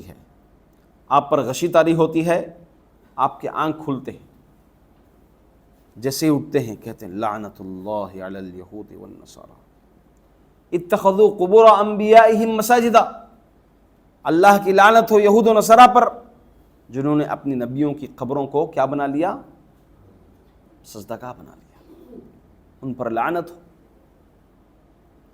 تو یہ قبر پرستی یہودیوں کا عقیدہ ہے، یہودیوں کا طریقہ ہے، ہو بہو یہی عقیدہ ان لوگوں کا بھی قبر پرستی کے سلسلے میں ہے۔ کیا ہے قبر پرستی کے سلسلے میں؟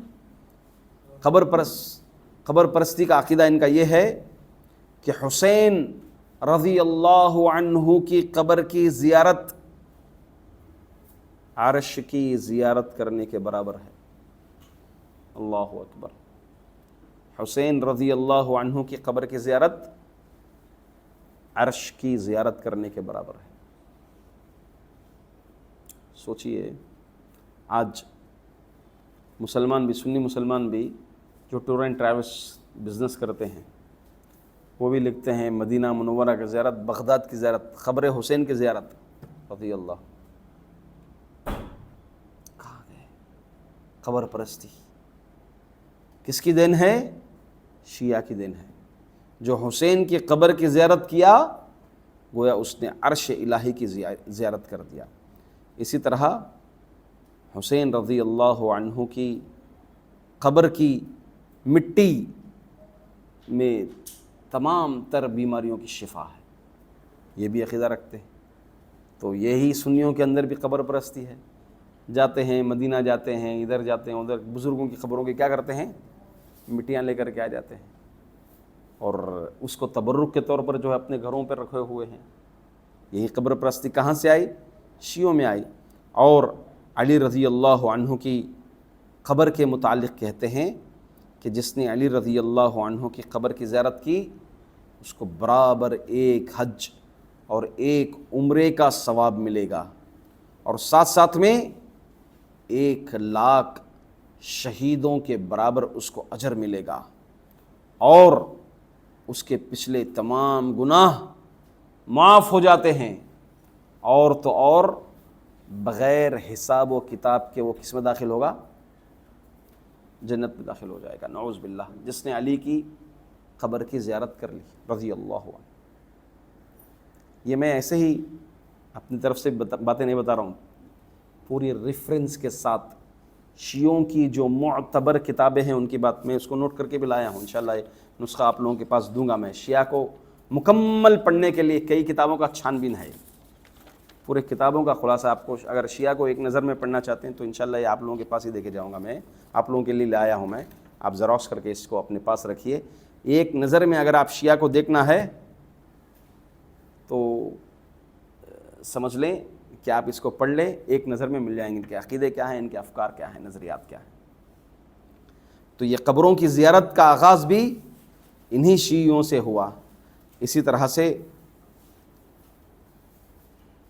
قبر کے جو سوالات ہیں، کیا سوالات ہیں؟ من ربک، من نبیک، ما دینک۔ پھر بعد میں پوچھا جائے گا کہ تو نے علم کہاں سے، 14 سوال جو ہوگا یہ علم کہاں سے لیا؟ نہیں، سب سے پہلا سوال ہوگا اہل بیت کی محبت کے سلسلے میں، شیعہ کا عقیدہ ہے۔ قبر میں جو سوالات ہوں گے وہ اہل بیت کی محبت کے سلسلے میں ہوں گے۔ جو اس کا جواب دے دیا، باقی آگے کے جواب دیں یا نہ دیں، بس وہ نجات پا لیا، اس کو پوری نجات مل گئی۔ اسی طرح ایران میں آج بھی ایک شہر ہے، شہر قم کے نام سے مشہور ہے۔ شہر قم یہ ایرانوں کا ایک مذہبی شہر ہے، شہر قم، جہاں پر جو بھی وہ شہر قم میں مدفون ہو گیا، وہاں اگر اسی دفن ہو گئی، جیسے بقیع کے متعلق فضیلت ہے کہ مدینے کی سکونت کے متعلق فضیلت ہے حدیث میں، مگر وہ فضیلت بھی کیا ہے؟ شرط کے ساتھ ہے، توحید پرست ہو، ہے نا؟ بنا توحید اصل ہے یا حسن خاتمہ اصل ہے؟ کوئی ایک بریلوی سجدے کی حالت میں مر جاتا ہے، موت آ جاتی ہے، تو کیا وہ اچھی موت ہے؟ مطلب جنت کی سرٹیفکیٹ ہے وہ؟ نہیں، جنت کی سرٹیفکیٹ کیا ہے؟ توحید ہے۔ اس کی موت حادثے سے بھی ہو جائے، کسی بیماری سے بھی ہو جائے، ہاں حسن خاتمہ ہے، یقیناً اچھی موت ہے، مگر اصل توحید ہے جنت میں جانے کے لیے، چاہے موت کیسے بھی ہو۔ مگر ان لوگوں کا عقیدہ یہ ہے کہ شہر قم کے شہر میں وہاں پر اگر کوئی مدفون ہو جائے، دفن ہو جائے، تو وہ کہاں جائے گا؟ ڈائریکٹ جنت چلا جائے گا۔ تو اس طرح سے یہ قبر پرستی کا عقیدہ بھی کس کی دین ہے؟ کس کی دین ہے؟ شیعہ کی دین ہے۔ صحابہ کے متعلق ان کا عقیدہ کیا ہے؟ صحابہ کے متعلق ان لوگوں کا عقیدہ کیا ہے؟ صحابہ کو، تمام کے تمام صحابہ کو یہ لوگ مرتد مانتے ہیں۔ یہ تو ایمان کی تو باتیں چلے گی سب، آمنت باللہ و ملائکتہ و کتبہ و رسلہ والیوم الآخر والقدر خیرہ و شرہ، تو معاملہ ہے ہی نہیں ان کے پاس۔ اب رہا بات صحابہ، اس امت کے سب سے افضل طبقہ، جن کے متعلق رسول اللہ صلی اللہ علیہ وسلم نے کیا کہا صحابہ کے متعلق؟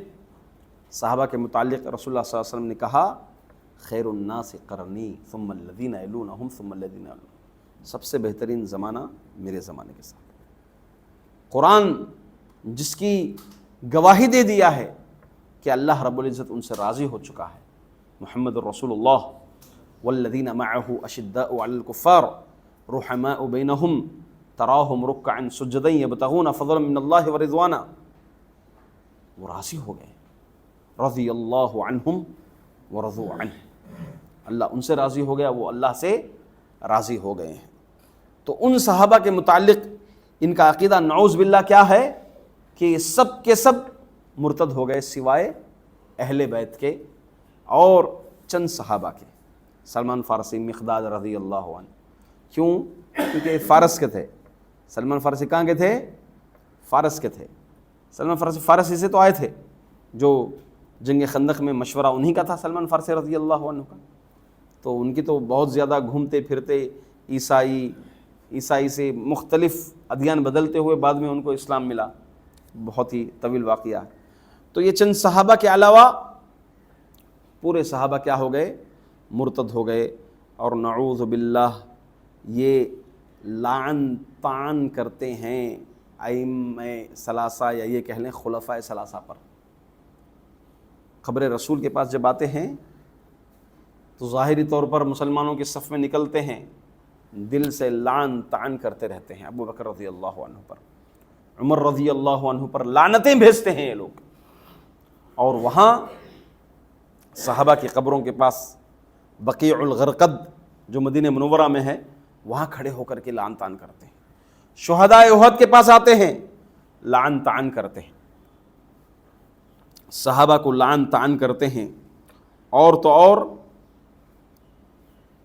ان کی کتابوں میں یہ بات بھی موجود ہے کہ جہنم کی سب سے زیادہ تہ میں یہ تین صحابہ ہیں، ابو بکر، عمر، عثمان رضی اللہ، کہ پورا منہ جو آگ کا منہ ہے جہنم کا ان تینوں کی طرف ہی ہے۔ یہ جو جب گرمی اور سردی ہوتی ہے، یہ جب 2 مرتبہ سانس لینے کے لیے ہٹتی ہے، باقی سب پورا منہ جو ہے انہی 3 صحابہ کے پاس ہے، نعوذ باللہ ثم نعوذ باللہ، جو امت کے سب سے افضل صحابہ ہیں، اس امت کے سب سے پہلے جنت میں داخل ہونے والے ہیں، ان کے تعلق سے یہ بات کہی گئی ہے۔ اور خصوصاً یہ لوگ عمر رضی اللہ عنہ کو زیادہ لعن طعن کرتے ہیں۔ کیوں عمر رضی اللہ عنہ کو کرتے ہیں؟ کیونکہ آپ کے دور خلافت میں ہی اسلام کا جو فتوحات ہوئے، ایران لے لو، فارس لے لو، یہ مجوسی، سب کا جو خاتمہ کر دیا، نچوڑ کر دیا حضرت عمر بن خطاب رضی اللہ عنہ۔ اسی لیے عمر بن خطاب رضی اللہ عنہ کے متعلق بری بری باتیں کہتے ہیں، نعوذ باللہ ثم نعوذ باللہ۔ عمر بن خطاب رضی اللہ عنہ کے متعلق یہ لوگ کہتے ہیں کہ عمر مخنث تھے، نعوذ باللہ۔ مخنث معلوم؟ لفظ نہیں معلوم ہے مخنث؟ جس کو ہم یہ جینڈر، تیسرا جو جینڈر آتا ہے، نعوذ باللہ، تیسرے جینڈر کے نام سے جو ہے عمر بن خطاب رضی اللہ عنہ کو یہ لوگ پکارا کرتے ہیں۔ اور موسم حج میں رجم جو کرتے ہیں نا، رمی جمار، کنکری مارتے ہیں حج میں، تو یہ اس عقیدے سے آتے ہیں کہ اس شیطان پر عمر اور ابو بکر ظہور ہوتے ہیں، تو گویا وہ ان کو مار رہے ہیں، نعوذ باللہ ثم نعوذ باللہ۔ عمر اور ابو بکر رضی اللہ عنہ کو موسم حج میں یہ لوگوں کا عقیدہ ہے کہ وہ انہیں رمل کر رہے ہیں۔ اسی طرح مہدی دوبارہ آئیں گے تو ابو بکر اور عمر رضی اللہ عنہ کو کھجور کے درخت پر سولی پر لٹکا دیں گے۔ یہ لوگ بھی اٹھیں گے اور یہ لوگ بھی اٹھیں گے، کیونکہ جیسا کہ عقیدہ ہے ان کا کہ سارے صحابہ دشمنوں کی شکل میں نعوذ باللہ ان کے عقیدے کے مطابق اٹھیں گے۔ اور تو اور یہ کہتے ہیں کہ عمر پر ابلیس سے بھی سخت عذاب ہوگا رضی اللہ عنہ۔ کیوں؟ ابلیس کہے گا کہ میں سب کو بھڑکایا، میرے سے زیادہ سخت عذاب اس کو ہو رہا ہے، عمر کو رضی اللہ عنہ۔ کہاں سے کہاں عقیدہ ان لوگوں کا دیکھیے۔ اور تو اور آپ کی اور ہماری ماں اما عائشہ رضی اللہ عنہ، عائشہ بنت ابو بکر صدیق رضی اللہ عنہ، ان پر تہمت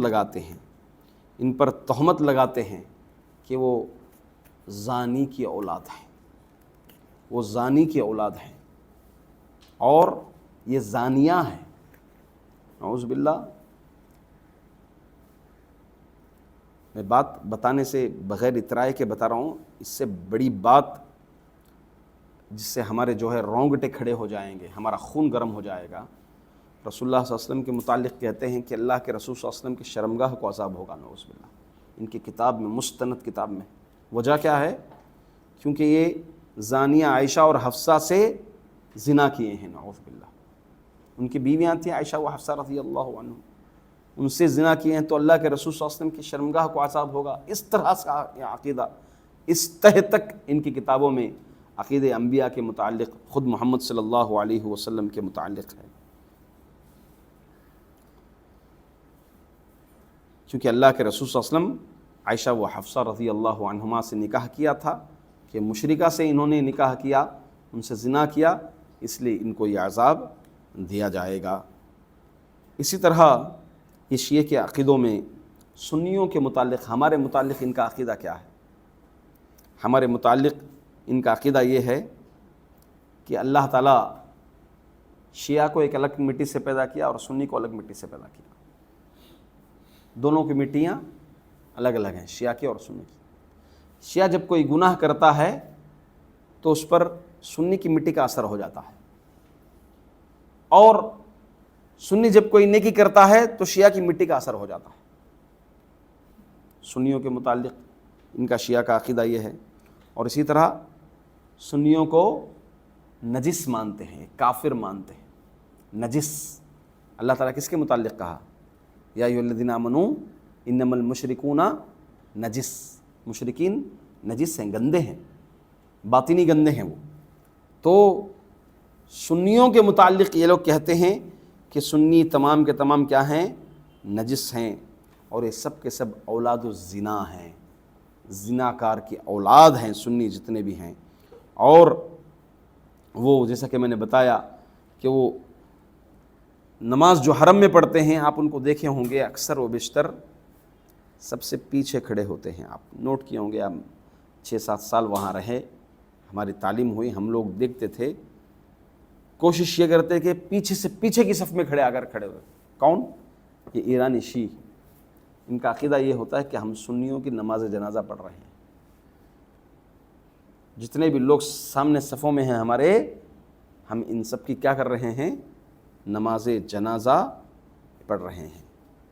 سنیوں کا قتل حلال ہے ان کے لیے، ان کا مال ہڑپنا حلال ہے، چوری کرنا ان کا مال حلال ہے، کوئی معاونہ نہیں، کوئی بدلہ نہیں ہے، کوئی پکڑ نہیں ہے، کوئی گناہ نہیں ہے۔ سنی کو تکلیف پہنچانا، اس کو اذیت پہنچانا ایمان کا حصہ ہے ان کے۔ چل رہے ہیں بھیڑ میں، سنی بھی چل رہا ہے، شیعہ بھی چل رہا ہے، اس کو اتنی تکلیف پہنچ گئی، اپنے ایمان کا حصہ۔ میں آپ کو بتا رہا ہوں، عینی مشاہدہ ہے میرے آنکھی۔ تقریباً 10 سال پہلے حج کے سیزن میں، برابر 11واں حج ہوگا، حج کے سیزن میں، حج میں کافی وفاتیں ہوئی تھی لوگوں کی، بھیڑ جام ہونے کی وجہ سے۔ انہی شیعوں کا کردار رہا ہے، اس نے پورا راستہ جام کر دیے تھے۔ کتنی وفاتیں ہوئی معلوم، کتنے لوگ مر گئے، گرمی سے چپک کر کے مر گئے، کئی لوگ حج ہی میں وفات پا گئے، شہید ہو گئے کئی لوگ۔ تو یہ اس میں انہی کی کارکردگیاں رہی، اور ایسا اسی نیت سے آتے ہیں کہ سنیوں کو تکلیف پہنچی، سنیوں کو ان کی طرف سے کسی نہ کسی طرح سے سنیوں کو تکلیف پہنچائیں، اسی مقصد سے یہ لوگ آتے ہیں۔ علماء نے ان کے متعلق کہا ہے، بذر الیہود فی ارض المجوس، بڑا پیارا جملہ ہے۔ بذر الیہود، یہودیوں کی اولاد ہیں، فی ارض المجوس، مجوس کی سرزمین میں۔ ایران کیا تھا؟ ایرانی سرزمین جب اسلام رسول اللہ صلی اللہ علیہ وسلم کے دور میں مجوسی تھے، سب آگ کے پجاری تھے لوگ، آگ کے پجاری تھے لوگ۔ وہ روم اور ایران کی جو جنگ تھی، یہ آگ کے پجاری تھے، تو یہ آگ کے پجاری کی زمین میں یہود کی اولاد ہے۔ ان کے عقائد ان کے نظریات، ان کے افکار آپ دیکھ لیجئے ہو بہو یہودیوں سے ملتے جلتے ہیں۔ عقیدے کی بنیاد، ان کی بنیادی عقائد جتنے میں بتایا آپ کو، چاہے آپ الوہیت کا عقیدہ لے لیں انبیاء کے سلسلے میں، پھر جو ہے اماموں کے سلسلے میں ان کا عقیدہ لے لیں، یہودیوں کا بھی یہی معاملہ کہ وہ اپنے رہبروں کو کیا بنا لیے تھے؟ خدا بنا لیے تھے۔ تو یہ لوگ بھی اپنے اماموں کو رہبر مانتے ہیں اور ان کو خدا بنا لیے ہیں۔ یہودیوں کا عقیدہ علی، جس طرح سے یوشع بن نون کے متعلق تھا علی رضی اللہ عنہ کے، یہودیوں کا عقیدہ جس طرح عزیر علیہ السلام کے تھا، عزیر رحمۃ اللہ علیہ کے متعلق تھا، نبی تو نہیں تھے عزیر، تو ویسا ہی عقیدہ علی رضی اللہ عنہ کا ان کا۔ تو ان کے عقائد شیعہ کے آپ اکٹھا کر لیجئے، جوڑ لیجئے، اور ادھر یہودیوں کے عقیدوں کو رکھیں، خوب وہی آپ چیز جو ہے یہ پائیں گے۔ قبر پرستی یہودیوں کی دین جو شیعوں میں آئی، شیعوں سے جو ہے سنیوں میں آئی، آج سنیوں میں قبر پرستی عام ہے، تو انہی شیعیوں کی دین ہے۔ الغرض ان کے فقہی اگر مسائل دیکھیں گے تو فائدہ نہیں ہوگا بات کر کے فقہی مسائل پہ، کیونکہ جب بات عقیدے کی آ گئی تو فقہی مسائل پہ بات کر کے فائدہ نہیں۔ روزہ، نماز، حج، یہ سب کوئی زیادہ معنی نہیں ہے ان کے پاس، کوئی زیادہ معنی ہے ہی نہیں ان کے پاس، روزہ، نماز، زکوٰۃ وغیرہ۔ ہاں ان کے نزدیک ایک چیز ہے نکاح متعہ۔ نکاح متعہ سمجھتے ہیں؟ نکاح متعہ جس کو ہم کیا کہیں گے، کچھ دنوں کے لیے، ہاں کانٹریکٹ میرج جسے ہم کہتے ہیں، تو یہ ان کے ایمان کا حصہ ہے۔ شیعی بننے کے لیے کانٹریکٹ میرج کرنا پڑے گا اس کے لیے۔ باقاعدہ طور پر آپ دیکھیں گے کہ یہ اس کے سینٹرز موجود ہیں، خود شہر بنگلور میں بھی ہیں ایسے سینٹرز، اور لکھنؤ وغیرہ جہاں جہاں ان کی جڑیں ہیں، ہندوستان کی بات کر رہا ہوں میں، حیدرآباد، لکھنؤ وغیرہ سب، یہ سب ان کے باقاعدہ طور پر سینٹرز ہوتے ہیں نکاح متعہ کے۔ وہاں وہ عمر کے مرد بھی دستیاب ہوتے ہیں، عورتیں بھی دستیاب ہوتی ہیں۔ نکاح متعہ کیا ہے؟ نکاح متعہ ہوتا یہ ہے کہ آپ کی بیوی ہیں، آپ ان کے شوہر ہیں، فلاں کی بیوی ہے، فلاں ان کا شوہر ہے، تو فلاں کی بیوی سے کانٹریکٹ میرج کرنا یہ ان کے ایمان کا حصہ ہے کہ باقاعدہ طور پر سینٹر ہوگا، اس سینٹر کو جائیں گے، نکاح متعہ کر کے مجھے مکمل شیعی بننا ہے۔ شیعی مکمل بننے کے لیے متعہ کرنا زندگی میں ضروری ہے اس کے پاس، جیسے زندگی میں ایک بار حج کرنا ہے ویسے زندگی میں ایک بار متعہ کرنا ہی ہے۔ ایران میں تو گڑے ہیں ان کے سب سینٹرز کے ایسے، تو اس میں یہ ہوتا ہے کہ 2 دن کے لیے، 3 دن کے لیے کانٹریکٹ ہوتا ہے، پھر وہ اس شرط پر نکاح کرے گا کہ وہ طلاق دے دے گا، دوسری رات ہی جو ہے، صبح جو ہے رات ہم بستری کرے گا، پھر صبح جو ہے طلاق دے دے گا۔ اس کو کہتے ہیں نکاح متعہ، کانٹریکٹ میرج۔ عمر بن خطاب رضی اللہ عنہ کے دور میں ایسا واقعہ ہوا کہ کانٹریکٹ میرج طے ہوا۔ ایک بیچارہ غریب آدمی تھا، مسلمان نہیں تھے، تو دوسرے آئے کہ اس طرح سے تو نکاح کر لے، صبح طلاق دے دے، تجھے اتنے پیسے دوں گا۔ اس طرح طے ہوا تو تیار ہو گیا، پیسہ مل رہا خواہ تیار ہوا، پھر نکاح ہوا۔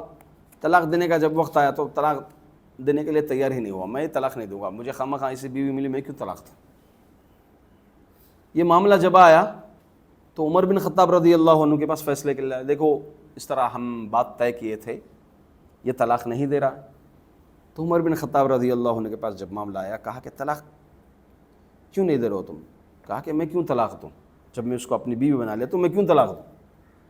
تو عمر رضی اللہ عنہ نے کہا اگر تو طلاق دیتا تو تجھے کوڑے لگاتا، میں اگر تو طلاق دیتا تو تجھے کوڑے لگاتا۔ پھر ان لوگوں کو ڈانٹ کر عمر بن خطاب رضی اللہ عنہ اس چیز کو ختم کروایا۔ تو الغرض یہ نکاح متعہ ان کے ایمان کا باقاعدہ طور پر حصہ ہے، جس کی وجہ سے نکاح متعہ کا معاملہ یہاں تک ہوا ہے کہ ایک آدمی ایک عمر میں کسی عورت سے زنا کیا، متعہ کیا، پھر اسی نسل سے بچی بھی پیدا ہو گئی، پھر ایک دور میں اسی بچی سے بھی اس کا متعہ ہوا ہے۔ ایسے حقیقی واقعات ہوئے ہیں۔ پھوپھیوں سے، اپنی پھوپھیوں سے، پھوپھی جو ہے بھتیجے سے، خالہ بہنجے سے، ایسے سلسلے چلتے رہتے ہیں جنہیں کوئی اس کا فرق نہیں پڑتا ہے۔ اسی طرح سے ہم عقائد پر مختصر سے روشنی ڈالا میں، جو اہم اہم عقائد تھے آپ کے سامنے بیان کیا، اور اگر باریکی سے ایک ایک صحابہ کے متعلق بھی پڑھیں، آپ پڑھتے جائیں گے تو ایک ایک کے متعلق اگر جوڑا جائے تو آدھا آدھا گھنٹہ درکار ہے کہ عقیدے پہ بات کرنے کے لیے، اتنا زیادہ ان کی کتابوں میں سب چیزیں محفوظ ہیں اور یہ اپنے ایمان کا حصہ سمجھتے ہیں۔ ان کے ہتھ کنڈے، تاریخ میں ان کی سازشیں کیا ہیں، کس طرح سے ان کی سازشیں رہی ہیں تاریخ میں، اس پر بھی میں مختصر انشاءاللہ العزیز آپ کے سامنے بیان کر دوں۔ ان کے ہتھ کنڈے دیکھیں تو یہ سلسلہ شروع ہوتا ہے عمر بن خطاب رضی اللہ عنہ کی شہادت سے۔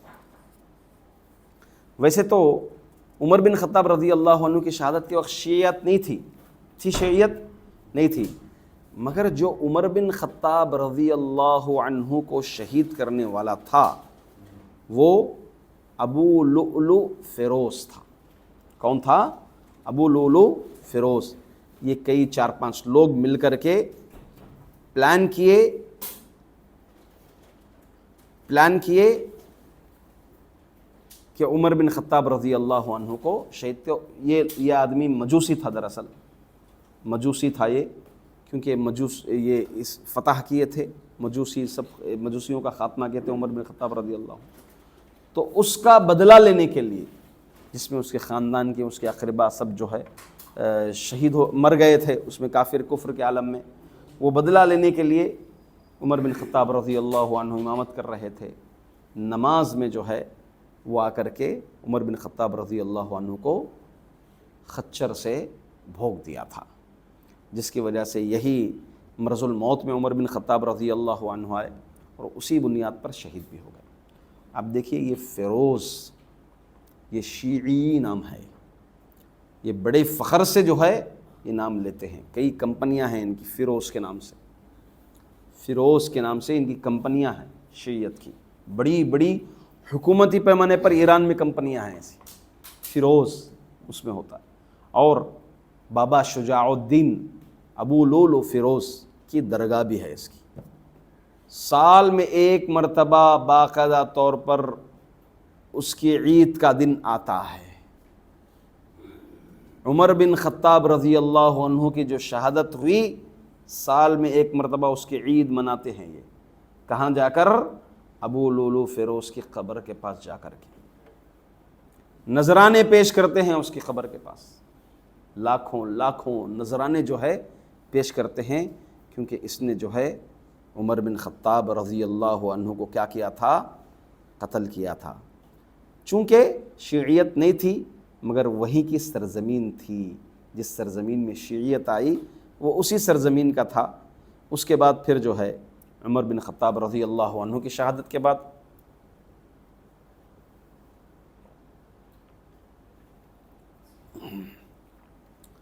عثمان بن عفان رضی اللہ عنہ کی شہادت جو آئی تھی، ان کے گھر پر جو محاصرہ کیا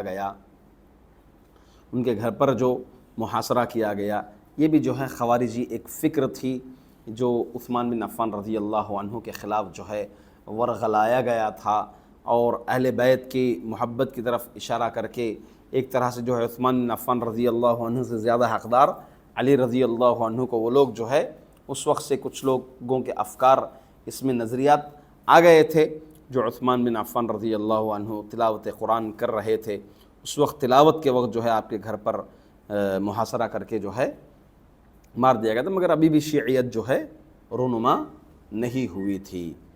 اسی طرح جنگ صفین ہوئی تھی، جنگ صفین میں کافی مسلمان مارے گئے تھے، اور یہ ان کی صفوں میں بھی تھے ان کے صفوں میں بھی تھے، اصل ہنگامہ سب کرنے والے، شرارتیں کرنے والے یہی لوگ تھے۔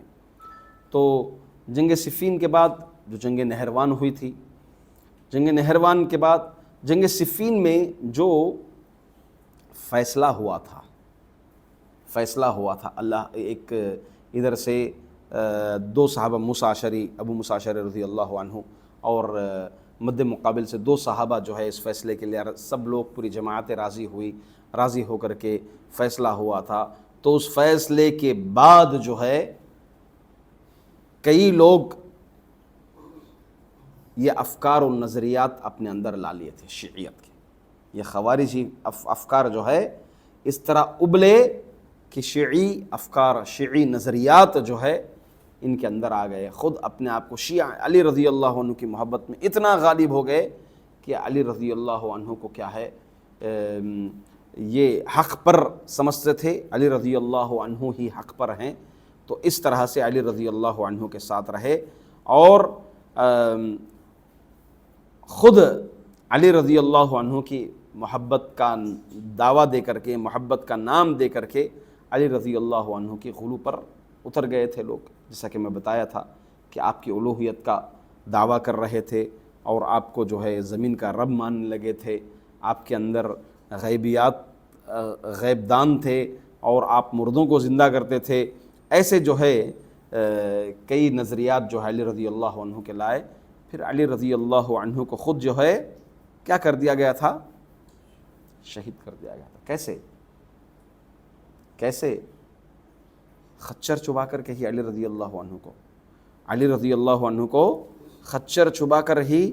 آپ کوفہ کی مسجد میں تھے تو آپ کو جو ہے ابن ملجم، جو کہ حقیقی معنی میں یہ بھی شیعی تھا، یہ بھی شیعیت ہی کا فکر رکھنے والا تھا کہ علی رضی اللہ عنہ حق پر ہوتے ہوئے ایسا فیصلہ کر دیے نا، جو فیصلہ معاویہ کے اس میں کیے تھے علی رضی اللہ عنہ، جو امن و امان کا فیصلہ کیے تھے، جنگ جو ہے ہونے نہیں دیے تھے، اور مسلمانوں کے جو خستہ و حالتیں جو اس وقت تھی نا، اس کو پورا سبب مانتے تھے وہ علی کو مانتا تھا اور معاویہ رضی اللہ عنہما، یہ 2 صحابہ کو، اور ابو موسیٰ اشعری رضی اللہ عنہ، ان 3 صحابہ کو جو ہے اس کا سبب ٹھہراتے تھے کہ آج جو مسلمانوں کے حالات ہوئے ہیں یہ انہی تینوں کی وجہ سے ہوئے ہیں. تو ایک تو یہ مقصد تھا اس کا. حالانکہ جو ہے روایتیں مختلف ہیں، شیعیات اس کا رد کرتے ہیں کہ مارنے والے کوئی دوسرے تھے، جبکہ جو ہے صحیح طرق سے اگر دیکھا جائے تو اس کو مارنے والا ایک شیعی ہی تھا، اپنے آپ کو علی رضی اللہ عنہ کو چاہنے والا. مارنے کی وجہ کیا تھی؟ ایک وجہ یہ تھی کہ یہی جو ہے مسلمانوں کی موجودہ حالت کے ذمہ دار ہیں. تو مارا جو گیا تھا اس تلوار کو زہر لگا کر کے مارا گیا تھا، تلوار سے، زہر آلود تلوار سے علی رضی اللہ عنہ کو مارا گیا تھا. اور دوسری جو وجہ بتائی جاتی ہے کہ ابن ملجن ایک عورت کو پسند کرتا تھا، نکاح کرنا چاہتا تھا. اس کی جو محبوبہ تھی، معشوقہ تھی، نکاح کے لیے ایک شرط یہ رکھی تھی، یہ بھی ایک مختلف طرق سے روایت ملتی ہے ہمیں، کہ وہ علی رضی اللہ عنہ کو قتل کریں. کیونکہ جنگ نہروان میں اس محبوبہ کے بھائی باپ کو سب جو ہے مار دیا گیا تھا. جو خوارج کو قتل کیا گیا تھا جنگ نہروان میں، تو اس میں ان کے بھائی باپ وغیرہ تھے. تو اس کی شرط پر جو ہے ان 2 اسباب میں جو پہلا سبب ہے وہ اہم بتایا جاتا ہے. اور یہ بھی جو ہے کچھ طرق سے یہ بھی روایت ہمیں ملتی ہے کہ اس کے قتل کا سبب جو ہے، قتل کے یہ 2 اسباب تھے جس کی وجہ سے علی رضی اللہ عنہ کو شہید کیا گیا. اور ان کی شرارتیں آگے بڑھیے. حسن رضی اللہ عنہ، جنہیں مذل المؤمنین کہا گیا، مومنوں کو ذلت کرنے والا، جبکہ اللہ کے رسول صلی اللہ علیہ وسلم نے پیشن گوئی کی تھی نا کہ میرا نواسا مسلمانوں کی 2 متفرقہ جماعتوں کو جمائے گا، امن قائم کرے گا. تو حسن رضی اللہ عنہ فوری علی رضی اللہ عنہ کی وفات کے بعد امیر معاویہ رضی اللہ عنہ کو خلافت کرنے کے لیے پیغام دے دیا، اور پورا امن و امان سے مسلمان چلے کئی سال. مگر یہ جو ہے ان شیعیان کو ہرگز بہرگز برداشت نہیں ہوا کہ کیسے معاویہ کی، کیسے بنو ہاشم سے جو ہے وہاں پر حکومت جا سکتی ہے. تو اس طرح غلو کر کے حضرت حسن رضی اللہ عنہ کو بھی شہید کیا گیا. مگر ان کے شیعوں کی روایت سے نعوذ باللہ ثم نعوذ باللہ، ان کی بیوی قاتلہ تھی، زہر ڈال کر مار دی بول کر یہ کچھ روایتیں آتی ہیں جو کہ کیا ہے، بالکل جھوٹ پر مبنی ہیں، جس کی کوئی حقیقت نہیں ہے۔ بہرحال حسن رضی اللہ عنہ کو بھی شہید کرنے والے یہی شیعیان علی تھے۔ پھر اس کے بعد ان کی اور ہتھ کنڈے دیکھ لیں آپ، تاریخ میں آگے بڑھتے چلیں۔ حسین رضی اللہ عنہ کو کوفہ کس نے بلایا؟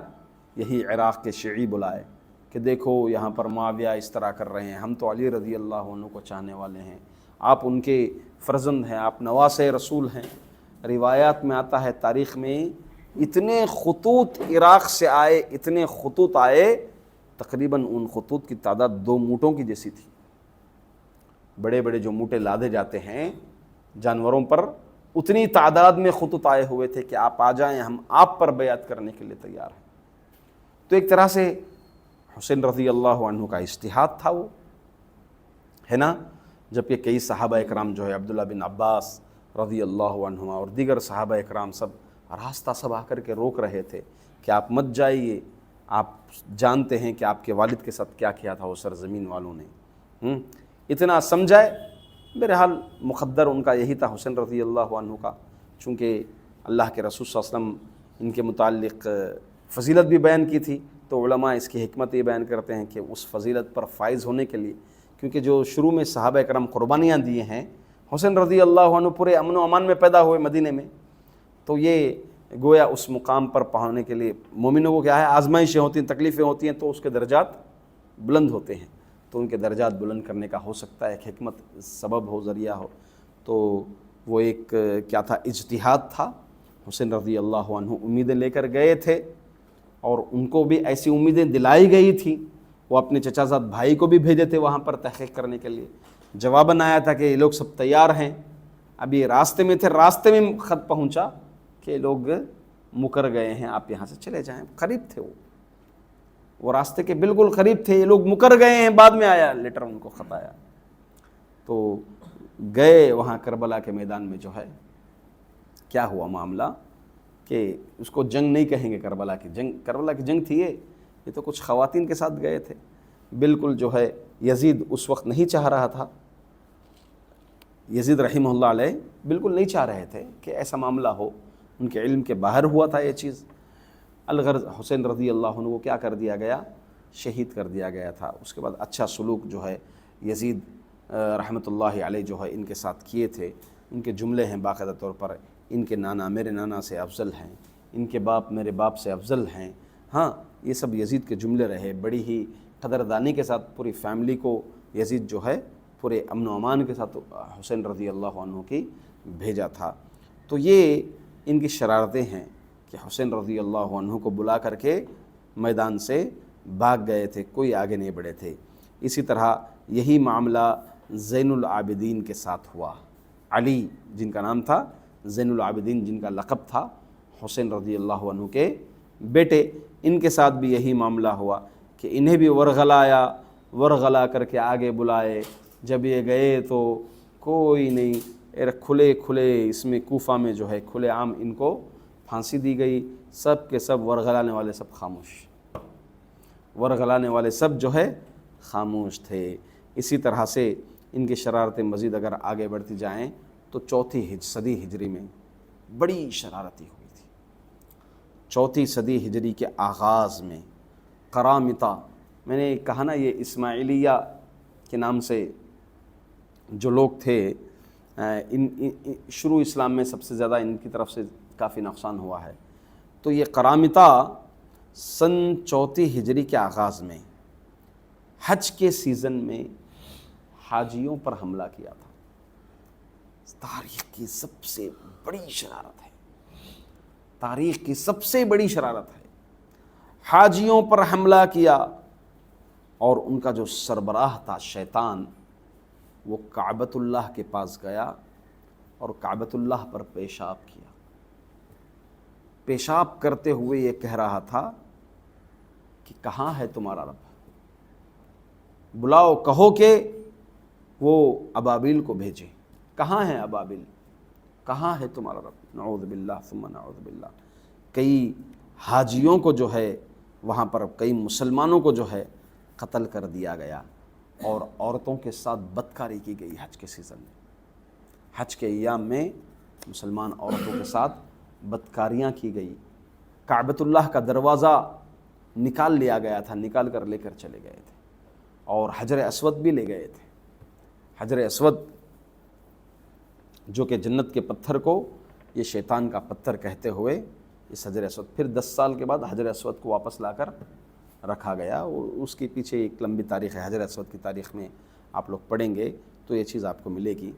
الغرض یہ تاریخ کا سن 400 ہجری کے آغاز میں، سمجھے 411 412 ہجری کے آغاز، اس وقت کا معاملہ ہے کہ اس وقت جو ہے قرامطہ جیسی قوم، یہی شیعیان علی تھی، یہ سب اپنے آپ کو شیعی دعویٰ کرنے والے، اور مکمل شیعیت سنی کہاں تفریق ہوئی معلوم؟ شہادت حسین کے بعد۔ شہادت حسین کے بعد رضی اللہ عنہ سنی شیعیت مکمل الگ ہوئی۔ عقائد ابھی نہیں آئے شیعہ کے، ویسے شیعہ کے وہ عقائد ابھی رونما نہیں ہوئے تھے۔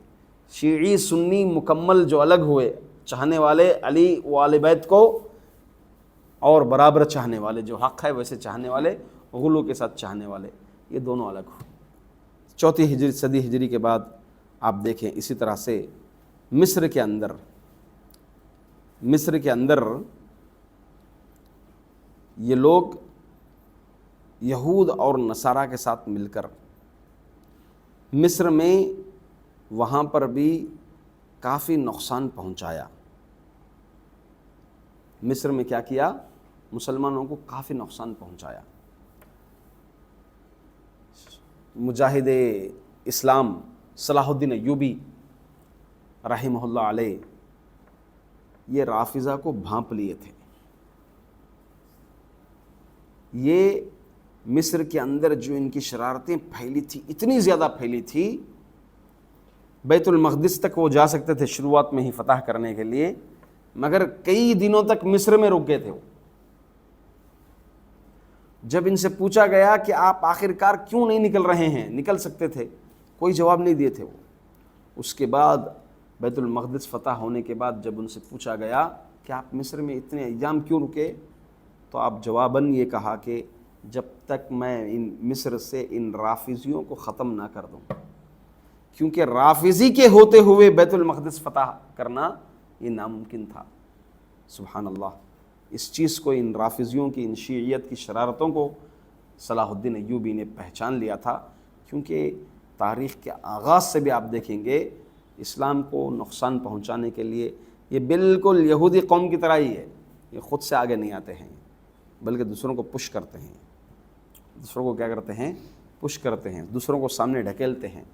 تو صلاح الدین ایوبی رحمۃ اللہ علیہ کا یہ جواب رہا۔ پھر آپ سن 600 ہجری میں دیکھیں گے بغداد، یہ تاریخ کا بہت سمجھے ایک بلیک ڈے جسے کہتے ہیں، تاریخ کا یہ بڑا ہی سانحہ دن رہا ہے بغداد کے اندر۔ بغداد مسلمانوں کی جہاں پر تہذیب، مسلمانوں کا کلچر، علم کا گہوارہ، اللہ اکبر، کتنی کتابیں کتنی کتابیں کتنی کتابیں، لائبریریاں وہاں کی، اللہ اللہ اللہ۔ علم سے مسلمان کہاں سے کہاں تک پہنچ گئے تھے علم میں، علم و فن میں مسلمان بہت اونچائی، پوری دنیا اس کتابیں تھی، یہود و نصارہ سب تابع تھے اس کے۔ اور اس وقت بغداد میں عباسی حکومتیں چل رہی تھی۔ آخری خلیفہ عباس کا ایک وزیر تھا، بہت بڑا شیطان، اس کو نام سے جانا جاتا ہے۔ ایک تو یہ وزیر جو عباسی خلیفہ کو دھوکے میں رکھا، اور اسی طرح سے ہلاکو خان جو اسلام کو تباہ کیا بغداد کے اندر، اس کا ساتھ دیا۔ یہ 2 لوگ تھے، ایک تھے ابن علقمی، یہ بغداد میں ساتھ دینے والا، اور دوسرا نصیر الدین طوسی۔ یہ 2 لوگ آج کے بڑے بڑے شیعہ جو لوگ ہیں، ان کو سنی لوگ، علماء لوگ اسی نام سے پکارتے ہیں۔ ایک تھا نوری المالکی، اس کو بھی اسی نام سے پکارتے ہیں، نصیر الدین طوسی آج کا بولتے ہیں، اور اسی طرح سے سیستانی، اس کو بھی جو ہے ابن علقمی کے نام سے پکارتے ہیں سنی لوگ۔ تو یہ لوگ جو اسلام کو نقصان پہنچایا، بغداد کے اندر یہ وزیر ہوتے ہوئے بولا نا میں ان کے اندر تقیہ ہے بول کر، تقیہ، عقیدہ تقیہ، اپنی شیعیت کو چھپا کر کے بہت صاف بن کر ورغلا کر کے خلیفہ کو ورغلا کر کے بھڑکا کر کے مکمل ہلاکو خان کا ساتھ دیا۔ ہلاکو خان آیا اپنی فوج لے کر کے بغداد پر مسلمانوں پر حملہ کیا، لاکھوں مسلمان مارے گئے، لاکھوں مسلمانوں کو اس نے کیا کیا؟ قتل کیا ہلاکو خان۔ تقریباً تعداد بتائی جاتی ہے 10 لاکھ کے اوپر مسلمانوں کی تعداد تھی جو اس وقت شہید ہو گئی، وفات پا گئی تھی۔ اور دریائے دجلہ اس کے اندر جو مسلمانوں کی لکھی ہوئی کتابیں اس دریا کے اندر بہا دیا گیا تھے، یہاں تک کہ تاریخ گواہ ہے کہ دریا کا پانی سیاہ ہو گیا، کتابوں کی جو سیاہی سے لکھی گئی تھی پورے دریا کا پانی جو ہے سیاہ ہو گیا تھا، کالا ہو گیا تھا۔ اور تو اور اس دریا کو عبور کرنے کے لیے، پار کرنے کے لیے انہی کتابوں کو رکھ کر کے لوگ پھینک کر انہی کتابوں کے اوپر سے اس دریا پر پار کیا گیا۔ تو سوچو کتنا علم غارت ہوا، کتنا علم ضائع ہوا، کتنے نسخے جو ہے پھینک دیے گئے تھے۔ آپ تاریخ میں اگر کتابیں حدیث کی وغیرہ سب تاریخ حدیث کی کتابیں پڑھیں گے تو کئی نسخوں کا ذکر یہی ملتا ہے کہ دریا دجلہ میں پھینک دیا گیا اس حادثے کے بعد۔ اس حادثے کے بعد دریائے دجلہ میں پھینک دیا گیا تھا۔ تو یہ معاملہ جو ہے ہوا تھا، اور اس کا ایک بنیادی سبب جو مسلمانوں کو نقصان پہنچا وہ وہاں پر مسلمان اہل کتاب کی عورتوں سے نکاح کیے ہوئے تھے، اہل کتاب کی عورتوں سے نکاح کیے ہوئے تھے، تو تقریباً مسلمانوں کی رازدانیاں وغیرہ سب جو ہے اہل کتاب کی عورتیں جو ہے باتوں کو پہنچاتی تھی، اس کا بھی ایک کافی ایک سبب یہ بھی ذکر کیا جاتا ہے۔ اسی طرح سے آپ دیکھیں گے امام نعمانی، ان کی کتاب شیعوں کی بڑی کتاب ہے، اپنی کتاب الغیبہ میں کہتے ہیں کہ ہمارے اور عرب کے درمیان صرف قتل و غارت گری کے علاوہ کچھ اور نہیں ہے، سمجھوتا نام کی چیز نہیں، صرف قتل و غارت گری۔ اسی لیے ایران آج بھی اسی تاغ میں لگا ہوا ہے کہ عرب کو کیسے نقصان پہنچایا جائے۔ لبنان کا واقعہ اٹھا لیجئے آپ، لبنان کا واقعہ اٹھا لیجئے، حوثیوں کا معاملہ اٹھا لیجئے آپ، اس میں یمن کے اندر، ملک شام اٹھا لیجئے آپ، ملک شام میں جو کوششیں کر کے ان لوگوں کی سازشوں کی وجہ سے کس طرح سے اسلام اور مسلمانوں کو نقصان پہنچا گیا، یہ سب چیزیں آپ اٹھا لیجئے، تاریخ اٹھا لیجئے، تو آپ کو ہو بہو زندی مثالیں اس کی آج آپ کو ملیں گی۔ اور اسی طرح سے ان کے جو پروپوگنڈے رہے ہیں، اور یا پھر جو یہ کر لیں چالیں جو رہی ہیں ان کے ساتھ مل کر کے، کن کے ساتھ؟ یہود کے ساتھ۔ انہی چالوں میں سے ایک چال کا میں ذکر کر دوں، داعش، جانتے ہیں دارالاسلامی فی العراقی والشام، داعش، یہ جو داعش فکر ہے، داعش سوچ ہے، یہ ایران باقاعدہ طور پر اسرائیل کے ساتھ مل کر کے اس چال کو لایا گیا سامنے، اس جماعت کو لایا گیا سامنے، اور پورے عالم میں اس جماعت کے متعلق تنبیہ کر دیے۔ یہ آپ تاریخ ہسٹری کو پڑھیے ہو سکے تو، دیکھیے عراق کتنے، وہ بھی 95% سنی آبادی ہے وہاں پر، تو یہ جب مضبوط ہوتے گئے، مستحکم ہوتے گئے، نماز وقت پر پڑھنا ہے، تھوڑا چل لے سکتے ہیں نا انشاءاللہ؟ اچھا ایسا، میرا 1 گھنٹہ نہیں ہوا شاید نا، 1 گھنٹہ 40 منٹ ہو گیا، اچھا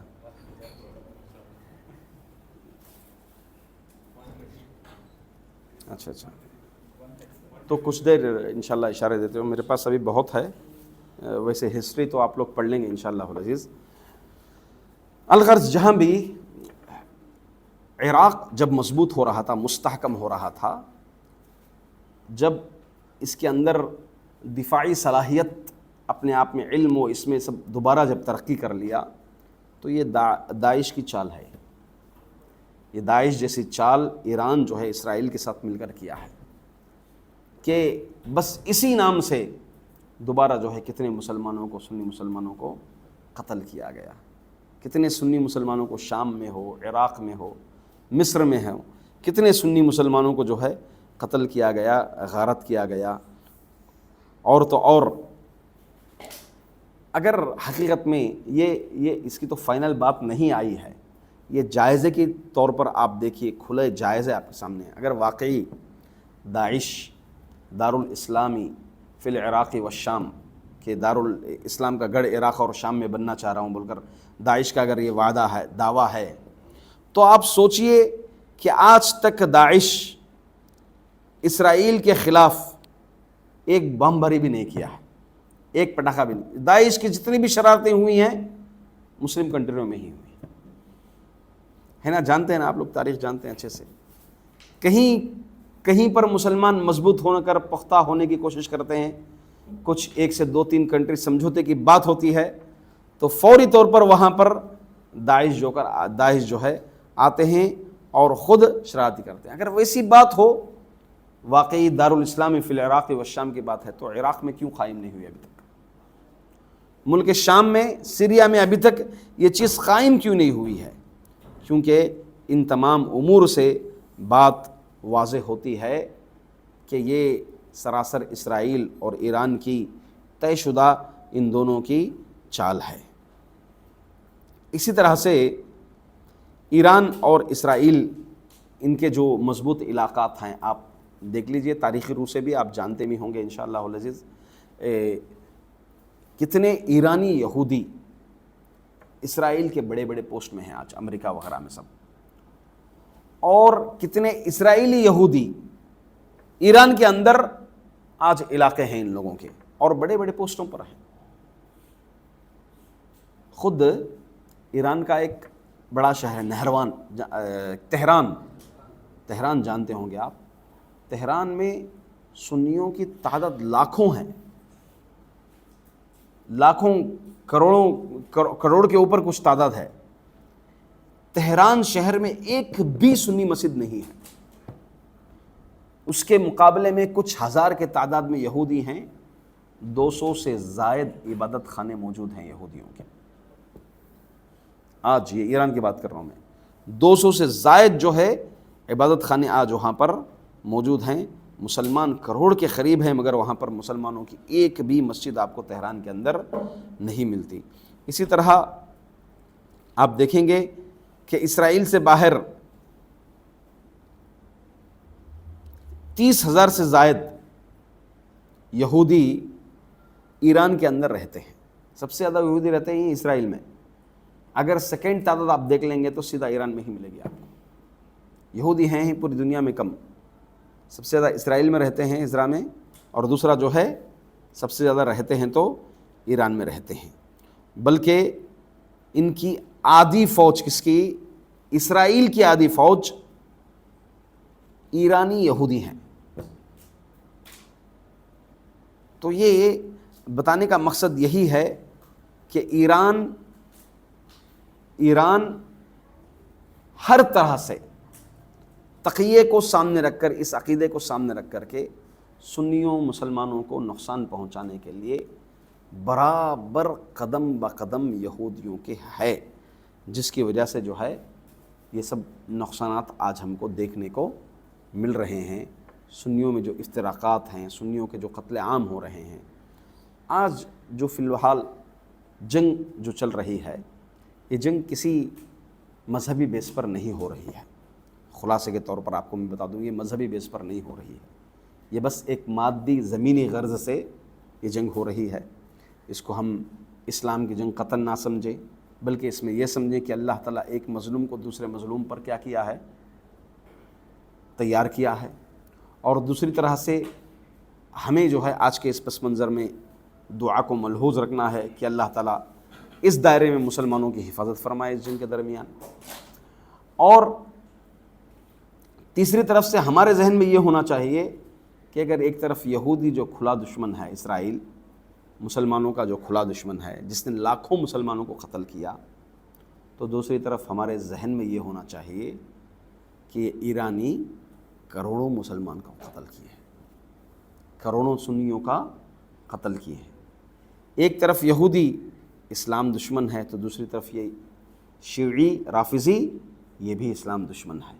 تو کوئی بھی کسی بھی طرح سے ان کے عقائد یہودیوں کے یہ ہیں وَلَتَجِدَنَّ أَشَدَّ النَّاسِ عَدَاوَةً لِلَّذِينَ آمَنُوا الْيَهُودَ وَالَّذِينَ أَشْرَكُوا، محمد تم پاؤ گے کہ سب سے زیادہ دشمن جو ہے تمہارا، سب سے زیادہ سخت مسلمانوں پر اگر تم پائیں گے تو ان یہودیوں کو پائیں گے۔